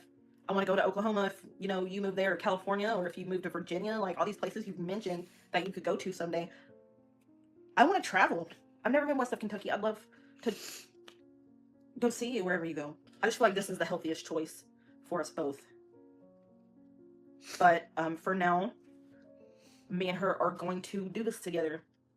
We're going to work through this together. Whenever both of us are hurting, we're going to be there for you. After that, things got so messy. They tried to act like they were still best friends. Meanwhile, in reality, it turned passive-aggressive almost immediately. Becky clapped back on livestream whenever Amber threw subtle shade. Then during one live, Amber said something slick and Becky leaned in and whispered, "Remember who helped you in the bathroom?" Amber clearly thought that viewers didn't hear it. Meanwhile, viewers did hear it. That one line just cracked this whole facade that they had in this, oh, my ex is my best friend relationship. It exposed exactly what their relationship had become behind the scenes. Becky wasn't just a girlfriend. She had been doing caretaker work for Amber. And this was heavy work. It was literally humiliating work. And Amber had leaned on that. After that moment, Becky slowly faded out of Amber's videos. She stayed in the apartment for a while to save money and stabilize, but the romantic relationship was done. The friendship, honestly, was done too. And like always, Amber didn't sit in that loss for so long. She immediately started looking and talking to someone new. And this is when the channel shifted into what a lot of viewers call one of the most boring eras in Amber's timeline, and also one of the most telling. So this is the wifey era. So basically, the wifey era started the same way every Amber's era starts, with a new online girlfriend. Wifey came to visit Amber in person and within days became a permanent fixture. So as Becky slowly moved out, Wifey quietly moved in. She didn't want her identity to be revealed or her face to be shown, but Amber's audience already figured it out almost immediately. For once though, the exposure didn't scare the new partner away. At first, Wifey looked like another believer. Every new girlfriend just thinks that she'll be the one to save Amber, the one who will help her change, the one who will finally make her take her health seriously. Wifey fits that exact mold. She bought Amber workout equipment, hygiene products, planners, organizers, all the props that made it look like a new chapter was starting. But there were barely any weigh-ins, no proof of progress. The channel turned into one long shopping spree. With Becky gone, the spark was gone too. The chaos that used to keep people watching was gone. Now it was just Amber sitting at home buying things that she did not even need, arguing with her audience and filming the same defensive monologue over and over again. Obviously, people got tired of this and people stopped watching her, and then the views to her channels dropped almost immediately. Instead of changing direction, she doubled down. She started responding to hate comments directly. She was lurking in online spaces that criticized her and even used fake accounts to defend herself. Her obsession with what people were saying about her was so obvious. 2021 was rough, but 2022 was not any better. Amber reminds me of Foodie Beauty, which I'm also working on at the moment, because like working on Foodie Beauty and also working after doing Amber, their story kind of reminds me of each other, which is so weird kind of when it comes to how much partners they do have. But anyways, Amber in 2022 started talking about worsening mobility issues and new pain. She said that she could barely walk some days, and then came the Ozempic phase, because for a short time it seemed like she was finally seeing progress. She said that the medication was helping her to lose weight, but then she claimed that it caused gallstones and she had to quit. Many people did not buy it, especially since Ozempic was in short supply at the time. People assumed that she had simply lost access to Ozempic. Either way, that arc ended fast, which we are going to talk about how the arc ended fast later on in this video. Then this was when she shifted her new target to her exes. Amber went online and implied that Becky had delayed her cancer diagnosis, saying that if she hadn't been with Becky, she would have gone to the doctor sooner. Honestly, that's a very cruel thing to say, especially considering that Becky's mom had also died of cancer. Obviously, when she said this, the audience were not buying it. They turned on her. After that, Amber claimed that she was deleting every video that featured Becky out of respect. It wasn't true. Becky only asked her to stop talking about her. Amber turned it into another PT storyline and kept most of the old footage up anyways. Things quieted for a while. The uploads got repetitive. She would cry, she would promise to change, she would eat on camera, rinse and repeat. I literally let myself get this way.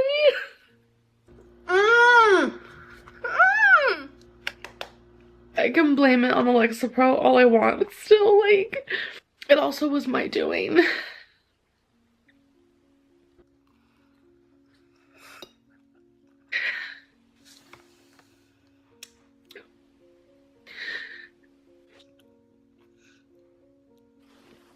It's not in my blood to give up, but I still feel like I need help.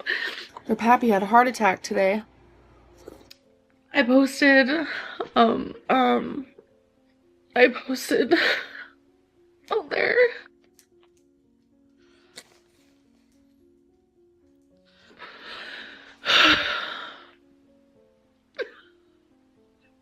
So I'm actually gonna have some of these cheddar and sour cream chips.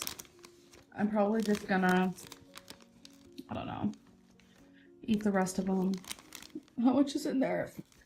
Then Destiny came. Destiny started her own channel and people were curious. She had lived through some of Amber's most chaotic years. When she started talking, it was like a floodgate just opened. Destiny confirmed a lot of what viewers had suspected. She said that Amber lived at her mom's house. Amber almost never showered because she did not like the tub. Instead, she used washcloths and deodorant, and Destiny helped her wash her hair over the sink. She also talked about a fight when she tried to leave to eat with her mom, and Amber allegedly tried to stop her, crying and also threatening self-harm and throwing a soda can at her car. Destiny said that Amber would deny it, but she swore it happened. Nothing was surprising any longer, and nobody was surprised. By the time Destiny was done sharing, Amber's old image was completely stripped away. The audience already knew most of the patterns, but now there was confirmation from someone who had lived it. Then came 2023. After a decade of the same storylines, failed diets, new girlfriends, emotional meltdown,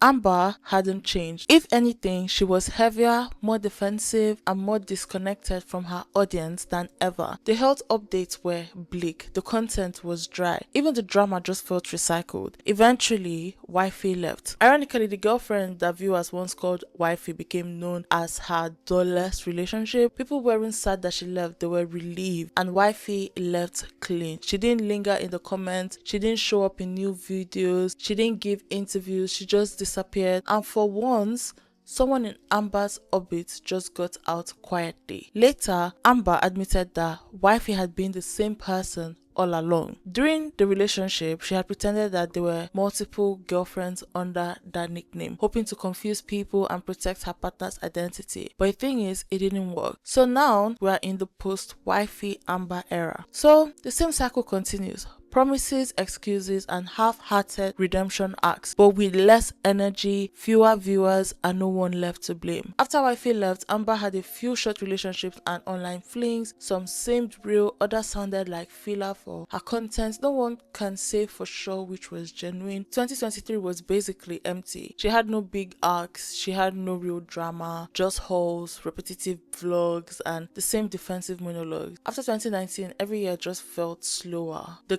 chaos that once made her channel unpredictable just turned into recycled storylines. Then 2024 hit, and for the first time in ages, things just seemed to move. Amber claimed that she was finally serious about losing weight again. She said she was doing it quietly off camera, and for once she had proof. By mid-January, she filmed a weigh-in at 517 pounds, which was still well above her starting weight of 2013, but lower than her 2019 peak. Then out of nowhere, she started including her mom in videos. Amber has said before that her mom struggled with addiction, so seeing them reconnect was surprising, especially because her mom also, or her parents also, like, sent her out of the house when she was young. I don't understand when parents do that. Honestly, I don't understand when parents do that. But anyways, her mom was driving her places, spending time with her, and for a bit it looked like things might actually be improving. By late March, Amber weighed in at 489 pounds. That drop was very huge, and people couldn't help but feel a little hope. Then she mentioned a new girlfriend named Valentine. According to Amber, Valentine, oh my god. According to Amber, Valentine was an online only relationship. No photos, no proof, no clips, nothing. Given her history, the audience didn't believe it for a second, and nobody outside Amber has confirmed that Valentine even exists. And soon, just like always, the cycle resets. Amber admitted that she had started binging again. The progress vanished. She was back on Ozempic, acting like it was a new attempt, but most viewers thought that she had been using it all along. To them, her off-camera discipline looked more like a medication boost that she only acknowledged after people started asking questions. At this point, no one really blames her audience for doubting her. They've been right too many times. Still, she leaned into the drugs. She showed injections. She talked about it like it was magic and admitted that she wasn't exercising or changing how she ate. When the weight didn't melt off instantly, she got discouraged and defensive.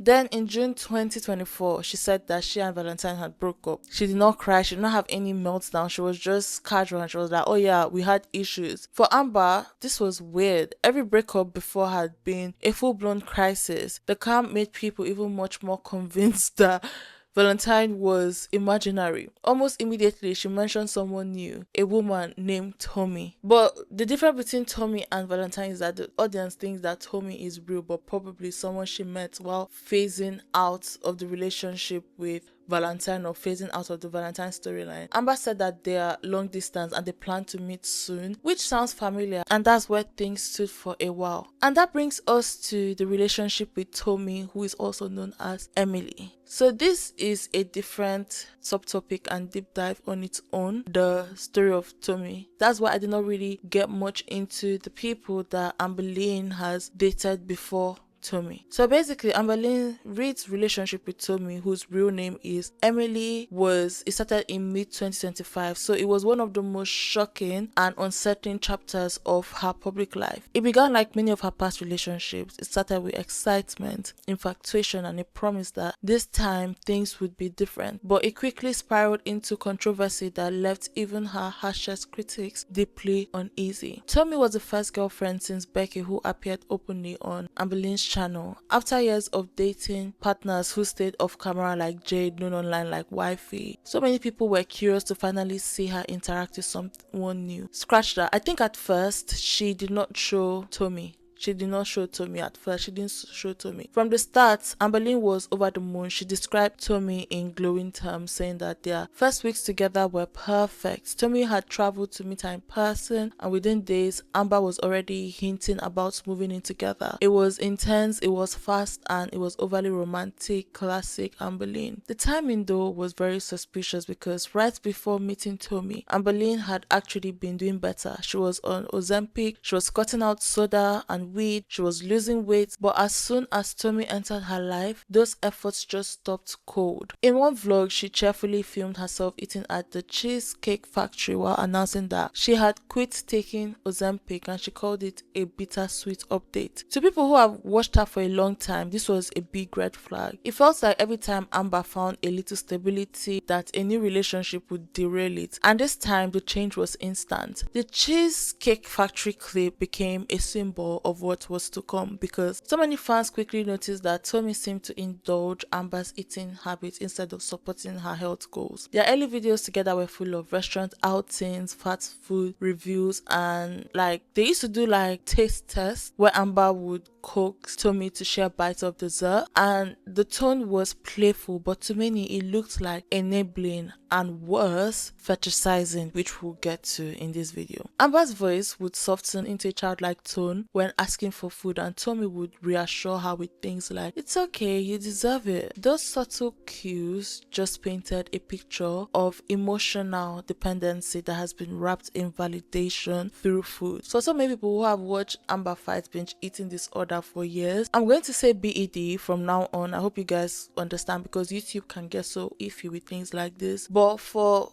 so many people who had watched Amber fight BED for years, it felt like watching her relapse in real time, cheered on by someone who didn't even seem to care what it was doing to her health. Then came the bombshell. Internet sleuths uncovered that Tommy had a history in the online feederism community. So basically, this is a subculture where people derive sexual gratification from helping partners gain extreme amounts of weight. So literally within this, there were screenshots and archive posts that have surfaced that shows that Tommy had previously been involved with a woman weighing nearly 1,000 pounds who had tragically died only a few months before Tommy started seeing Amberlynn. The evidence was grim. Allegedly, I'm going to say allegedly. So it was alleged that Tommy had been featured feeding that partner's entire pizzas and taking fetish photos under her stomach and engaging in death feeder behavior, where the goal is to push someone's body past safe limits for one's own sexual pleasure, allegedly. Once those details came out, the tone of Amberlynn's comment section just shifted from mockery to genuine concern and alarm. People weren't just worried about her poor diet anymore, they were worried for her life. So many reaction forums exploded with disgust, calling Tommy predatory and manipulative. Even communities that normally criticize Amber, they mercilessly united in concern. Many people argued that Tommy wasn't just enabling Amber's eating disorder, but Tommy was exploiting it. They pointed to the timing of her quitting Ozempic, the food-centric date, and the rapid emotional dependence as proof that Tommy was steering her backwards towards self-destruction. Some even warned that Amber could end up like Tommy's late ex if she didn't get out fast. As the backlash grew, Amberlynn's reaction followed a familiar pattern. It was that of denial, defensiveness, and deflection. She refused to believe the accusations. She called them rumors that were spread by haters. Things that are just like wild. The first thing is, no, she is not a feeder. People think that she's a feeder, and she's definitely not that. Like, yes, she has a specific type, but I'm letting you guys know that like every single person that I've been in a relationship with, everyone that you guys have known, they said that they prefer girls my size. That is a thing that all of my partners have had in common. I am really big, and I wouldn't see someone who prefers like smaller girls to be in a relationship with me. That probably would never happen. To be a feeder is a completely different topic. A feeder versus someone who prefers bigger girls, two completely different things, and she is not that. She is not a feeder. I would never in a million years be in a relationship with one. You taking a picture?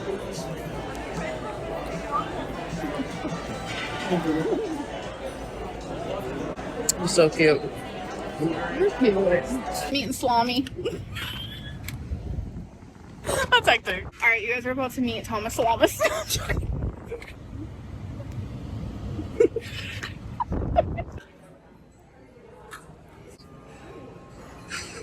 Freeze-dried marshmallows. I've always wanted to try one. Ready? What is that? That vibrated through my skull. That is the weirdest texture. I don't know if I like.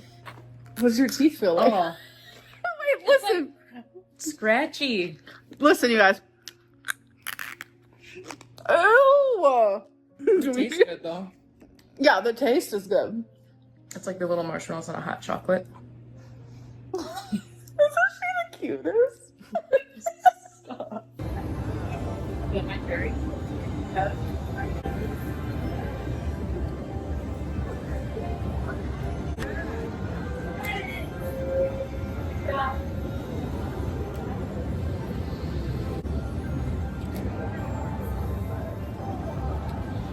I've taken random clips, so here they are. You see, what is this again? Fruit roll up with vanilla ice cream.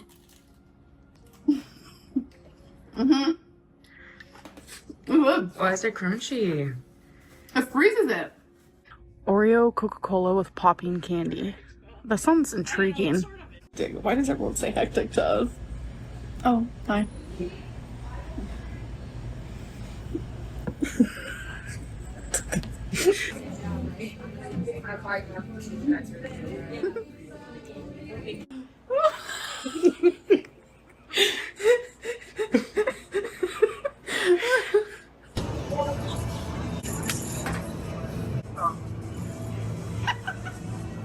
I play soccer.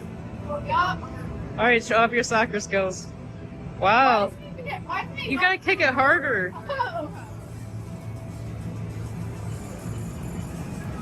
Ooh. I made a goal. 53. All right, so we left bingo. We lost, and we're gonna get something to eat. So, yeah. Noodles. Noodles. Asian noodles. Oh, baby, what are we doing?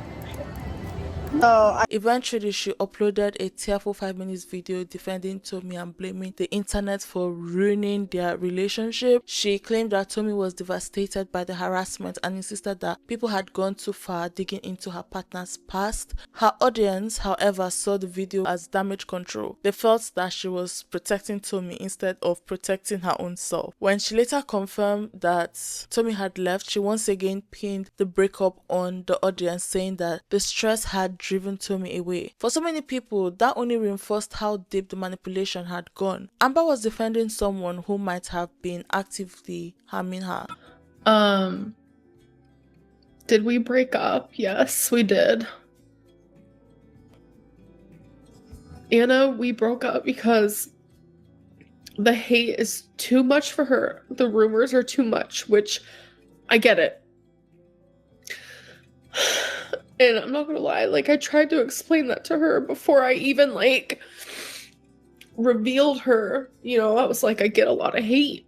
And I just didn't explain, like, the depth of it because I hadn't shown, like, a person I was in a relationship with for, like, years. So I was never expecting things to end up like this. At all. Okay, so I've been home for about an hour.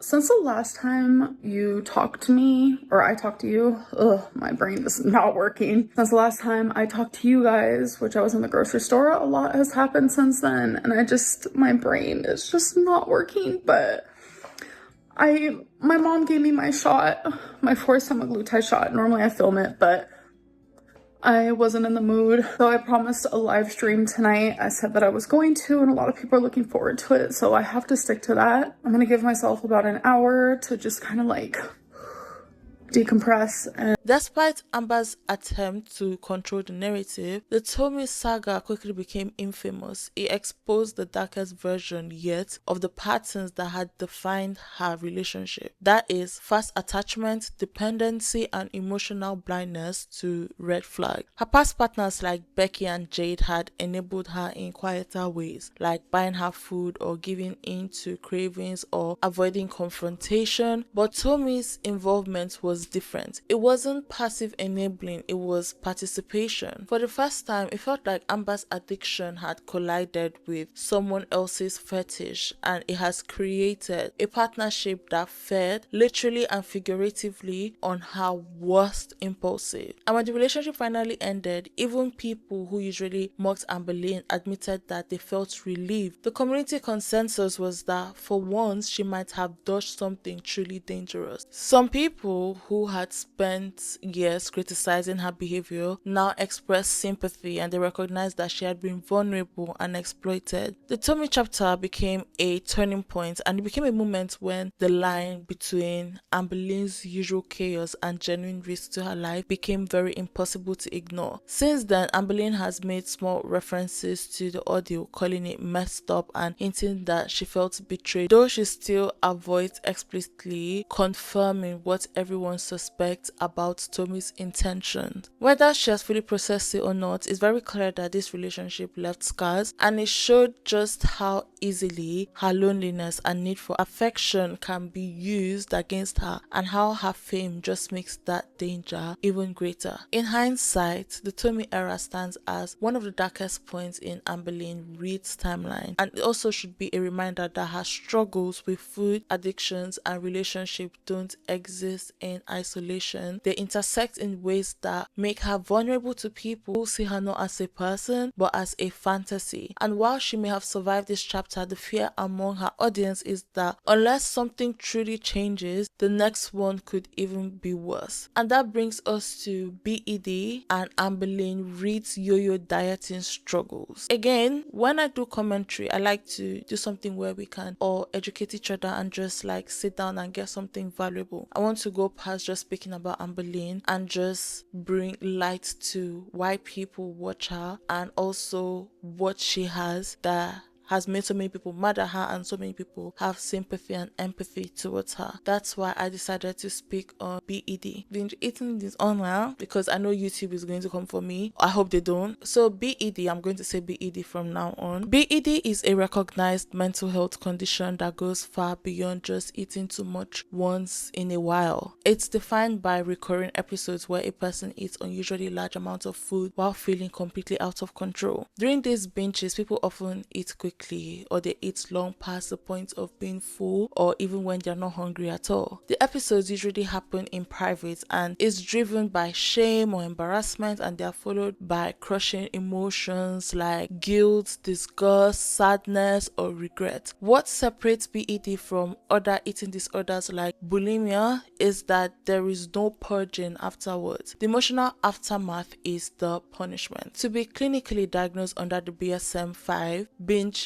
episodes have to happen at least once a week for 3 months, and it can cause real emotional distress. It's not about overeating sometimes, it's a pattern which can be compulsive, repetitive, and often deeply tied to emotional pain. Psychologically, BED often develops when food becomes a coping mechanism. Eating provides temporary comfort, and it provides a brief distraction from stress, anxiety, or emotional chaos, but that relief never lasts, because once the binge ends, the guilt sets in and the person just feels worse than before. That shame can spark more binging, especially when they try to fix it by restricting food afterwards. The result is a vicious cycle. Pain leads to overeating. Overeating leads to shame. Shame leads to restriction, and restriction leads right back to another binge. Many people with BED also live with anxiety, depression, or low self-esteem. They blame themselves for what they see as a lack of willpower, not realizing that what's happening is a symptom of something much deeper. Physically, BED can cause dramatic weight changes and metabolic issues, especially because of repeated crash diets and overconsumption. The weight fluctuations are part of the cycle. Binging and restricting wreak havoc on the body over time. In reality, BED isn't about laziness or greed. It's about emotional survival. It's a disorder that combines mental distress, compulsive behavior, and physical consequences. The eating itself is just the visible part. The real battle happens underneath, in the constant struggle between wanting to feel better and doing something that only makes things worse. So that brings me to Amberlynn REID's public struggles with binging, because Amberlynn, a YouTuber that is best known for documenting her weight loss attempts attempt, has spent years publicly describing what she believes are her struggles with binge eating, and in doing so, she's unintentionally shown what BED looks like in real life. Her videos have often felt like a diary of those patterns, moments of determination followed by emotional collapse full of confessions about losing control around food and the guilt that always follows. Across her channel, Amberlynn has openly talked about nights when she ate massive portions of food that she didn't even want, only to end up crying later.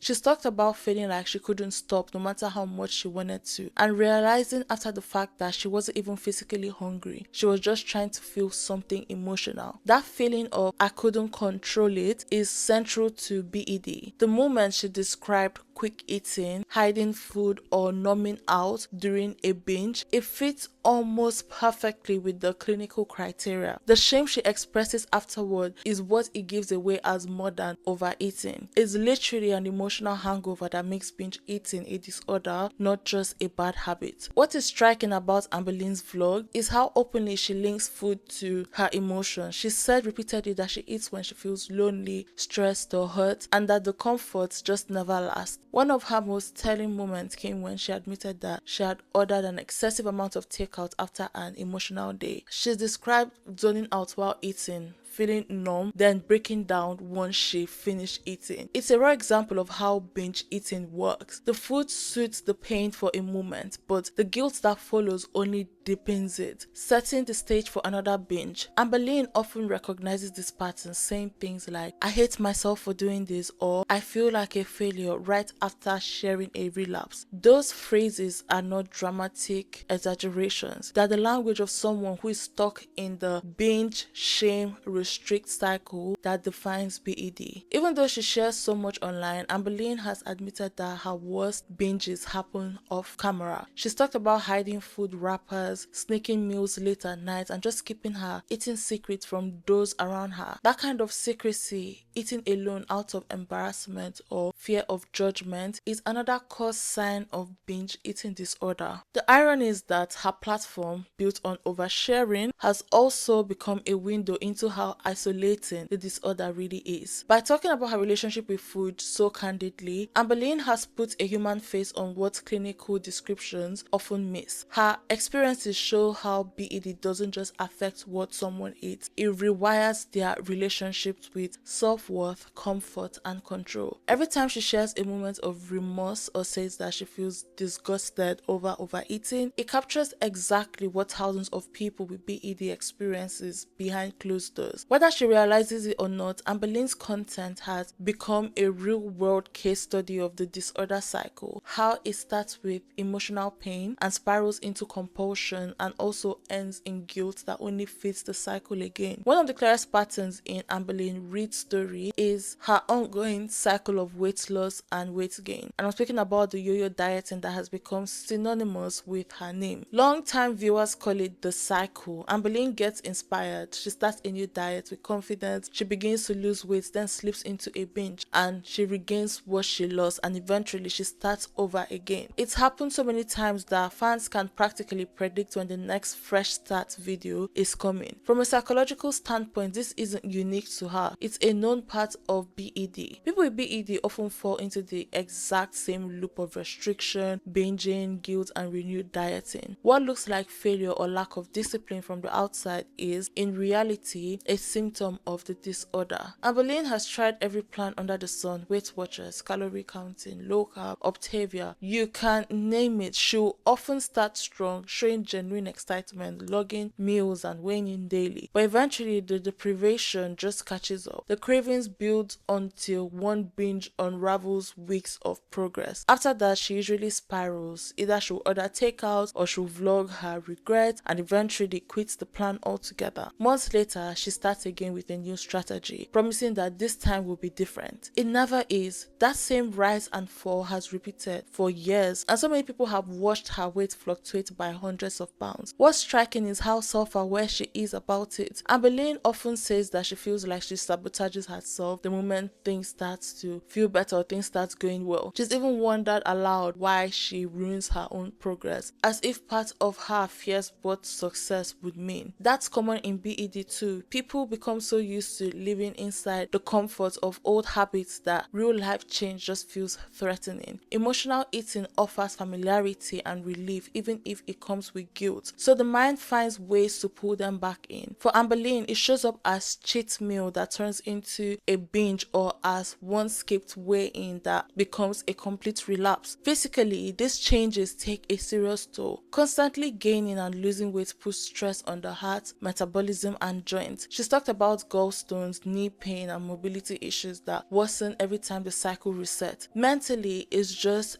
draining. Every time she falls off track, she describes feeling like a failure, which feels even more emotional eating. It's a closed loop that can't really be broken through diet alone, because therapy and targeted treatment for BED would need to come first. Amberlynn herself has said as much in recent years, that admitted that without working on her mental health, no diet plan will ever stick. Obviously, people who watch her are very split between empathy and frustration. Many people see her as someone that has been trapped in a disorder that is so hard to beat, and they admire her honesty about it. She's been raw about the shame and the emotional triggers that has led her to binge, and those moments have helped others with BED feel sane. Supportive viewers, they celebrate small steps when she eats balanced meals, or she skips binging for a week, or shows genuine effort in therapy. They understand that recovery isn't linear, because to them, Amberlynn's persistence despite constant setbacks is proof of how deeply she wants to change. But then there is the other side. The critics who feel worn out by the repetition. They point out how she's launched dozens of weight loss errors only to abandon them days later, sometimes while uploading mukbang or fast food hauls in between. To these viewers, it feels manipulative or insincere, like she's capitalizing on failure because the cycle itself gets views. They argue that if she truly wanted to change, she would commit to therapy, she would follow medical advice, and stop monetizing her unhealthy habits. Over the years, that skepticism has hardened into resentment, especially when she lashes out at people who criticize her instead of accepting accountability. Both sides, they are partly right. Amberlynn is absolutely dealing with a legitimate disorder that makes control around food extremely difficult, but she's also a public figure who has built a career around sharing and sometimes exploiting that struggle. The tension between empathy and accountability is what keeps her audience very divided. Those with compassion see someone in pain doing her best to fight an illness. Those without see someone refusing to take responsibility. The truth probably lies somewhere in the middle. BED is both a mental illness and a behavioral pattern, and healing from it just takes more than willpower. It requires therapy, structure, and time, and these are things that Amberlynn have tried sporadically but has never ever stuck with it. At the same time, being online under constant scrutiny can make recovery harder. Every relapse is documented and judged. Every pound gained becomes headline. That kind of pressure would break most people. Amberlynn's story is complicated because it mirrors real life. She's both the victim of her disorder and the architect of her own chaos. Her journey should remind us that change isn't just about discipline, it's about unlearning emotional patterns that took years to form. The cycle she's trapped in is so heartbreaking but also deeply human. The longing to be better colliding with the comfort of what's familiar. Whether she ever breaks free remains to be seen, but one thing is certain: her life, played out online in real time, has become one of the most visible portrayals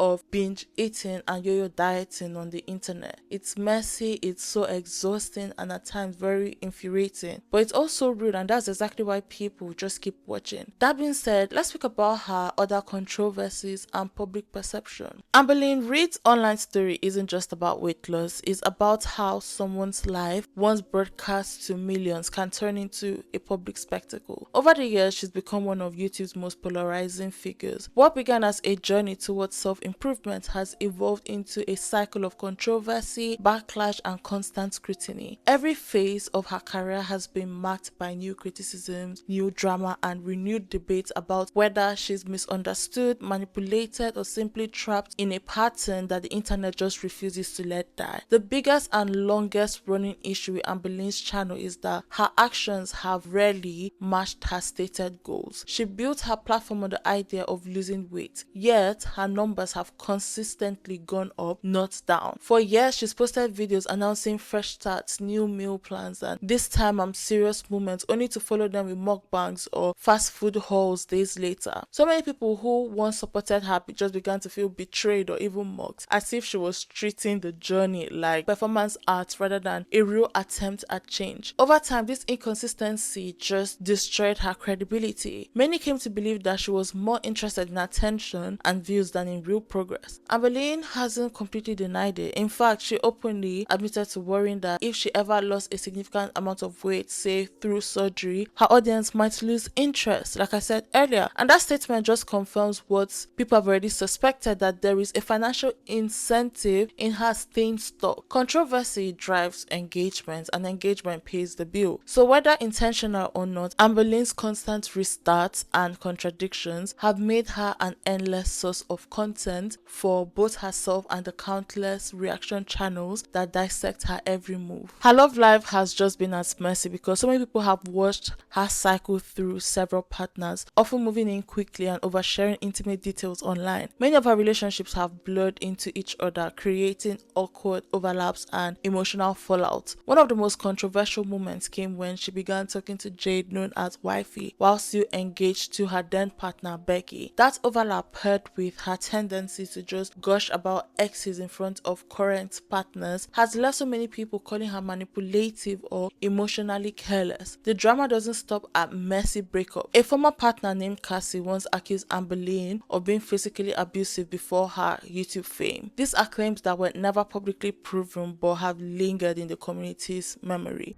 My mom's boyfriend and Amber didn't get along. There was a lot of fights. I defended Amber.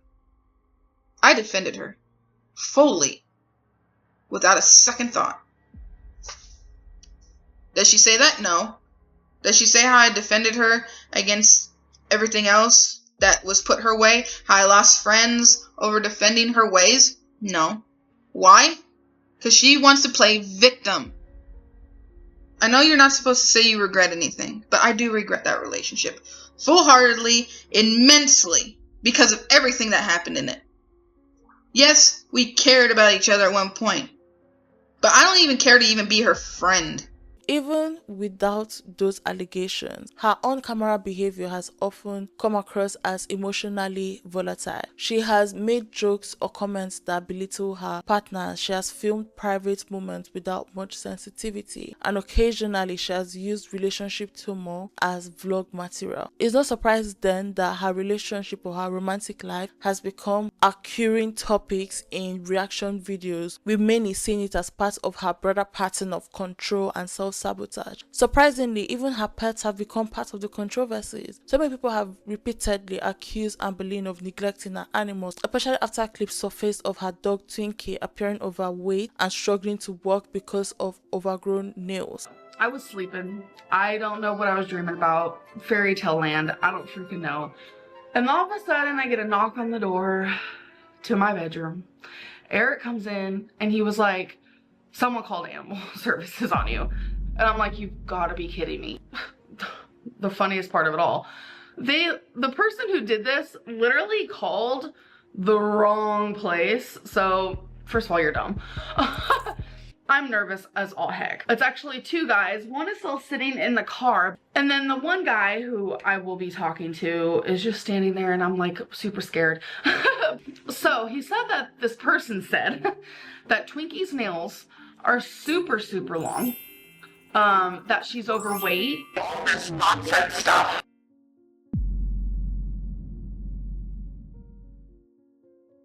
About the claws, which you guys seem to be literally obsessed with in the comments. Again, he said that her claws are perfect. And he said that in his words, that they are perfect. I love you. Oh! He said that he has seen nails that were so bad that every single one of them were curled under. Hi, Twink. Hi, baby girl. Hi, little baby. Hi, Mama.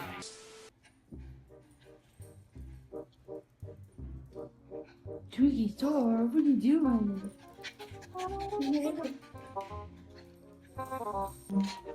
Wasabi's scared under the chair. Wait, how much did Wasabi weigh? 11. Twinkie's 16 pounds. It's for great parents. Chihuahua's supposed to be 6 pounds, but Twinkie's not like a normal Chihuahua. She's just a little bigger.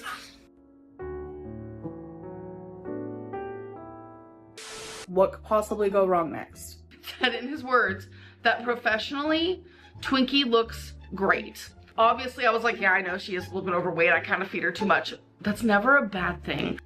Oh dear, that's not good. I feel the need to say the F word now. I would never in a million years physically abuse my animals. Let go of him. Jesus Christ, that was like... No, baby. We have a dog here named Trixie. I don't know where or how anyone got that in their head that I would ever do that. I won't even like gently tap them like that. Ever. Ew, it's probably leaking. Ew. This is my girlfriend Destiny. And my friend Libby. There are people actually abusing animals out there. Nobody. Go actually call animal services on people who actually abuse their animals. The authorities. He says that most abused animals are very like hesitant and like they have a certain way of acting, and Twinkie was not like that at all. Twinkie Stores. She has PTSD, I think. I love my animals more than I love anything or anybody like in my life, and I'm not even exaggerating.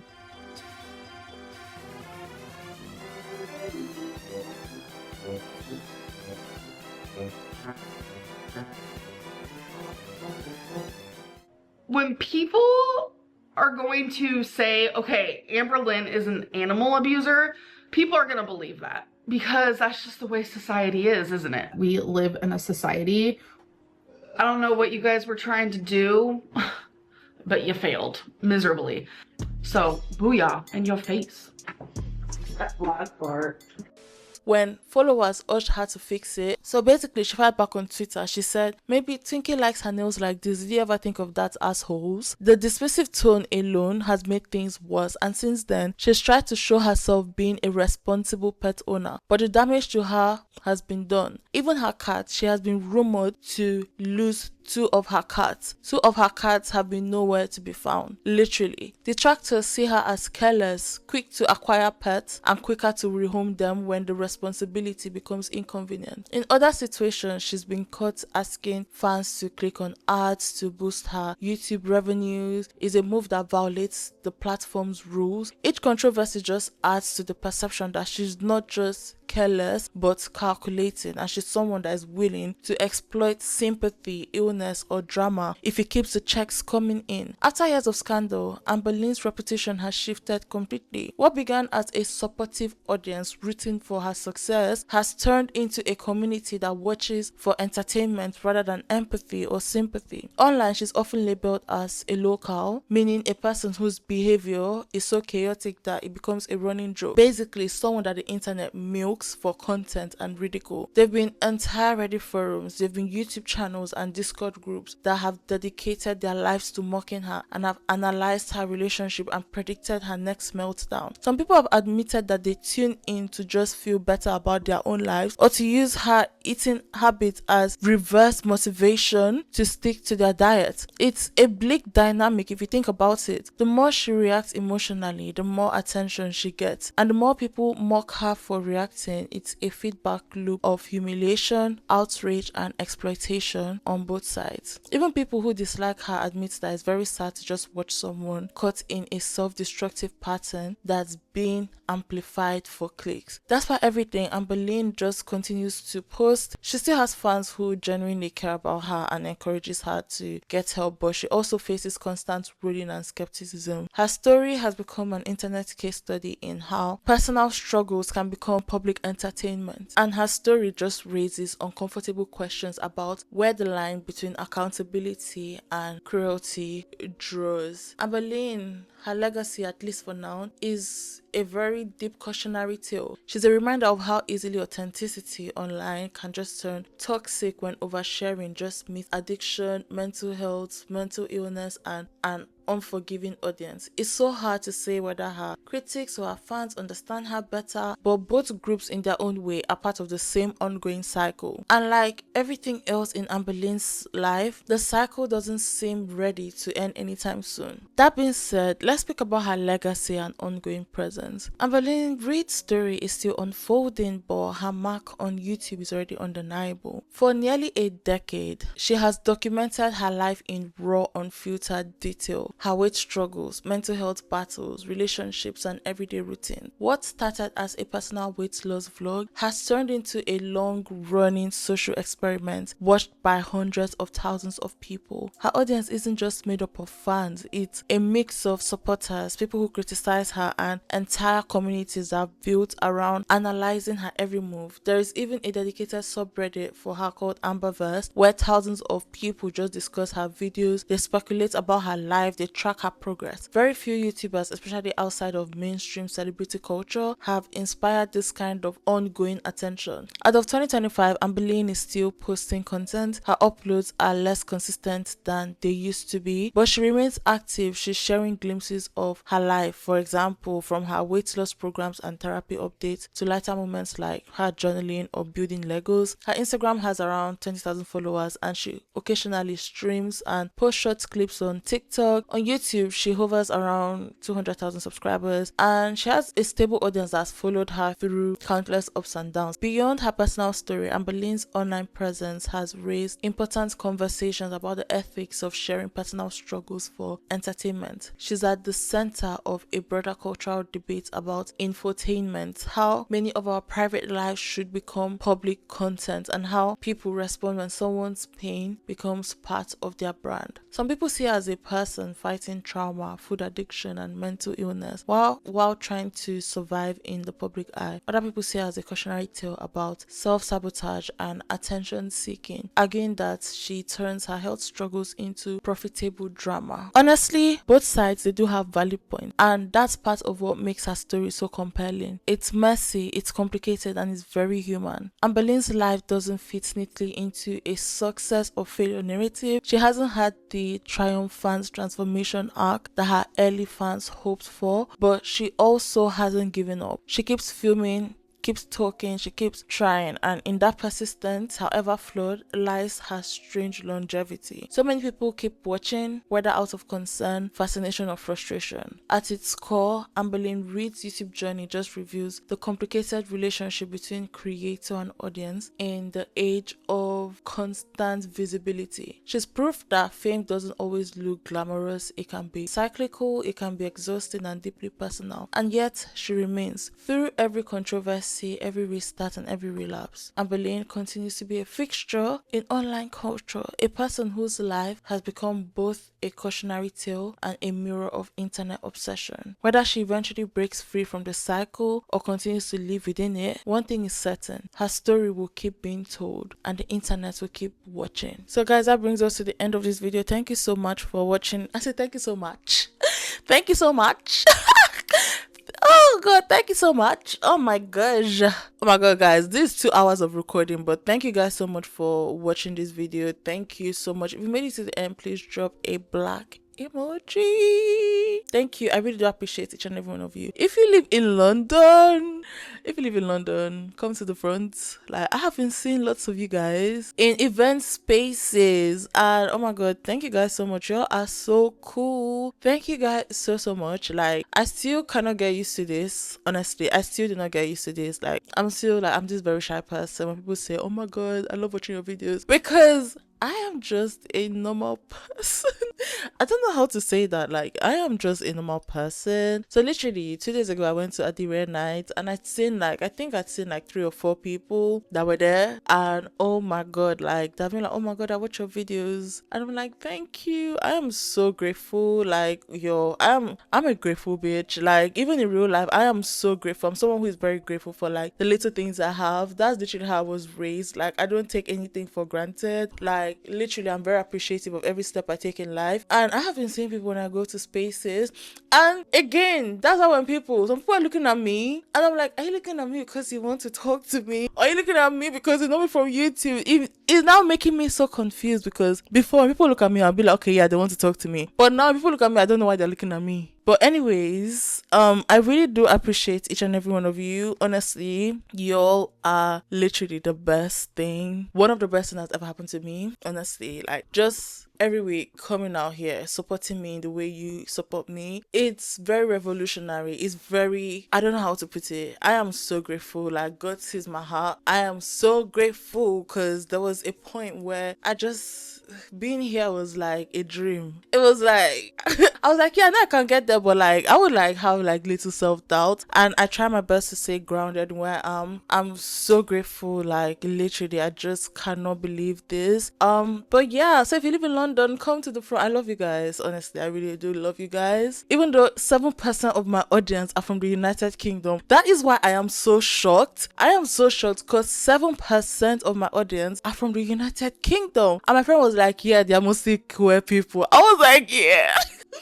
Everyone was like, yeah, they're mostly queer people, because like my highest audience are from the United States and 7% from the United Kingdom, and United Kingdom is the second most viewed people who watch my videos. So you guys can see how much over 60% of people watch from the United States. So when people from the UK come up to me and they're like, oh my god, I watch it, I'm like, okay, I think I can see the 7%, because it's a thing where I don't think that people are going to like run up to me, because 7% is like small. But my friend was like, yeah, they're mostly gay people, like mostly queer people.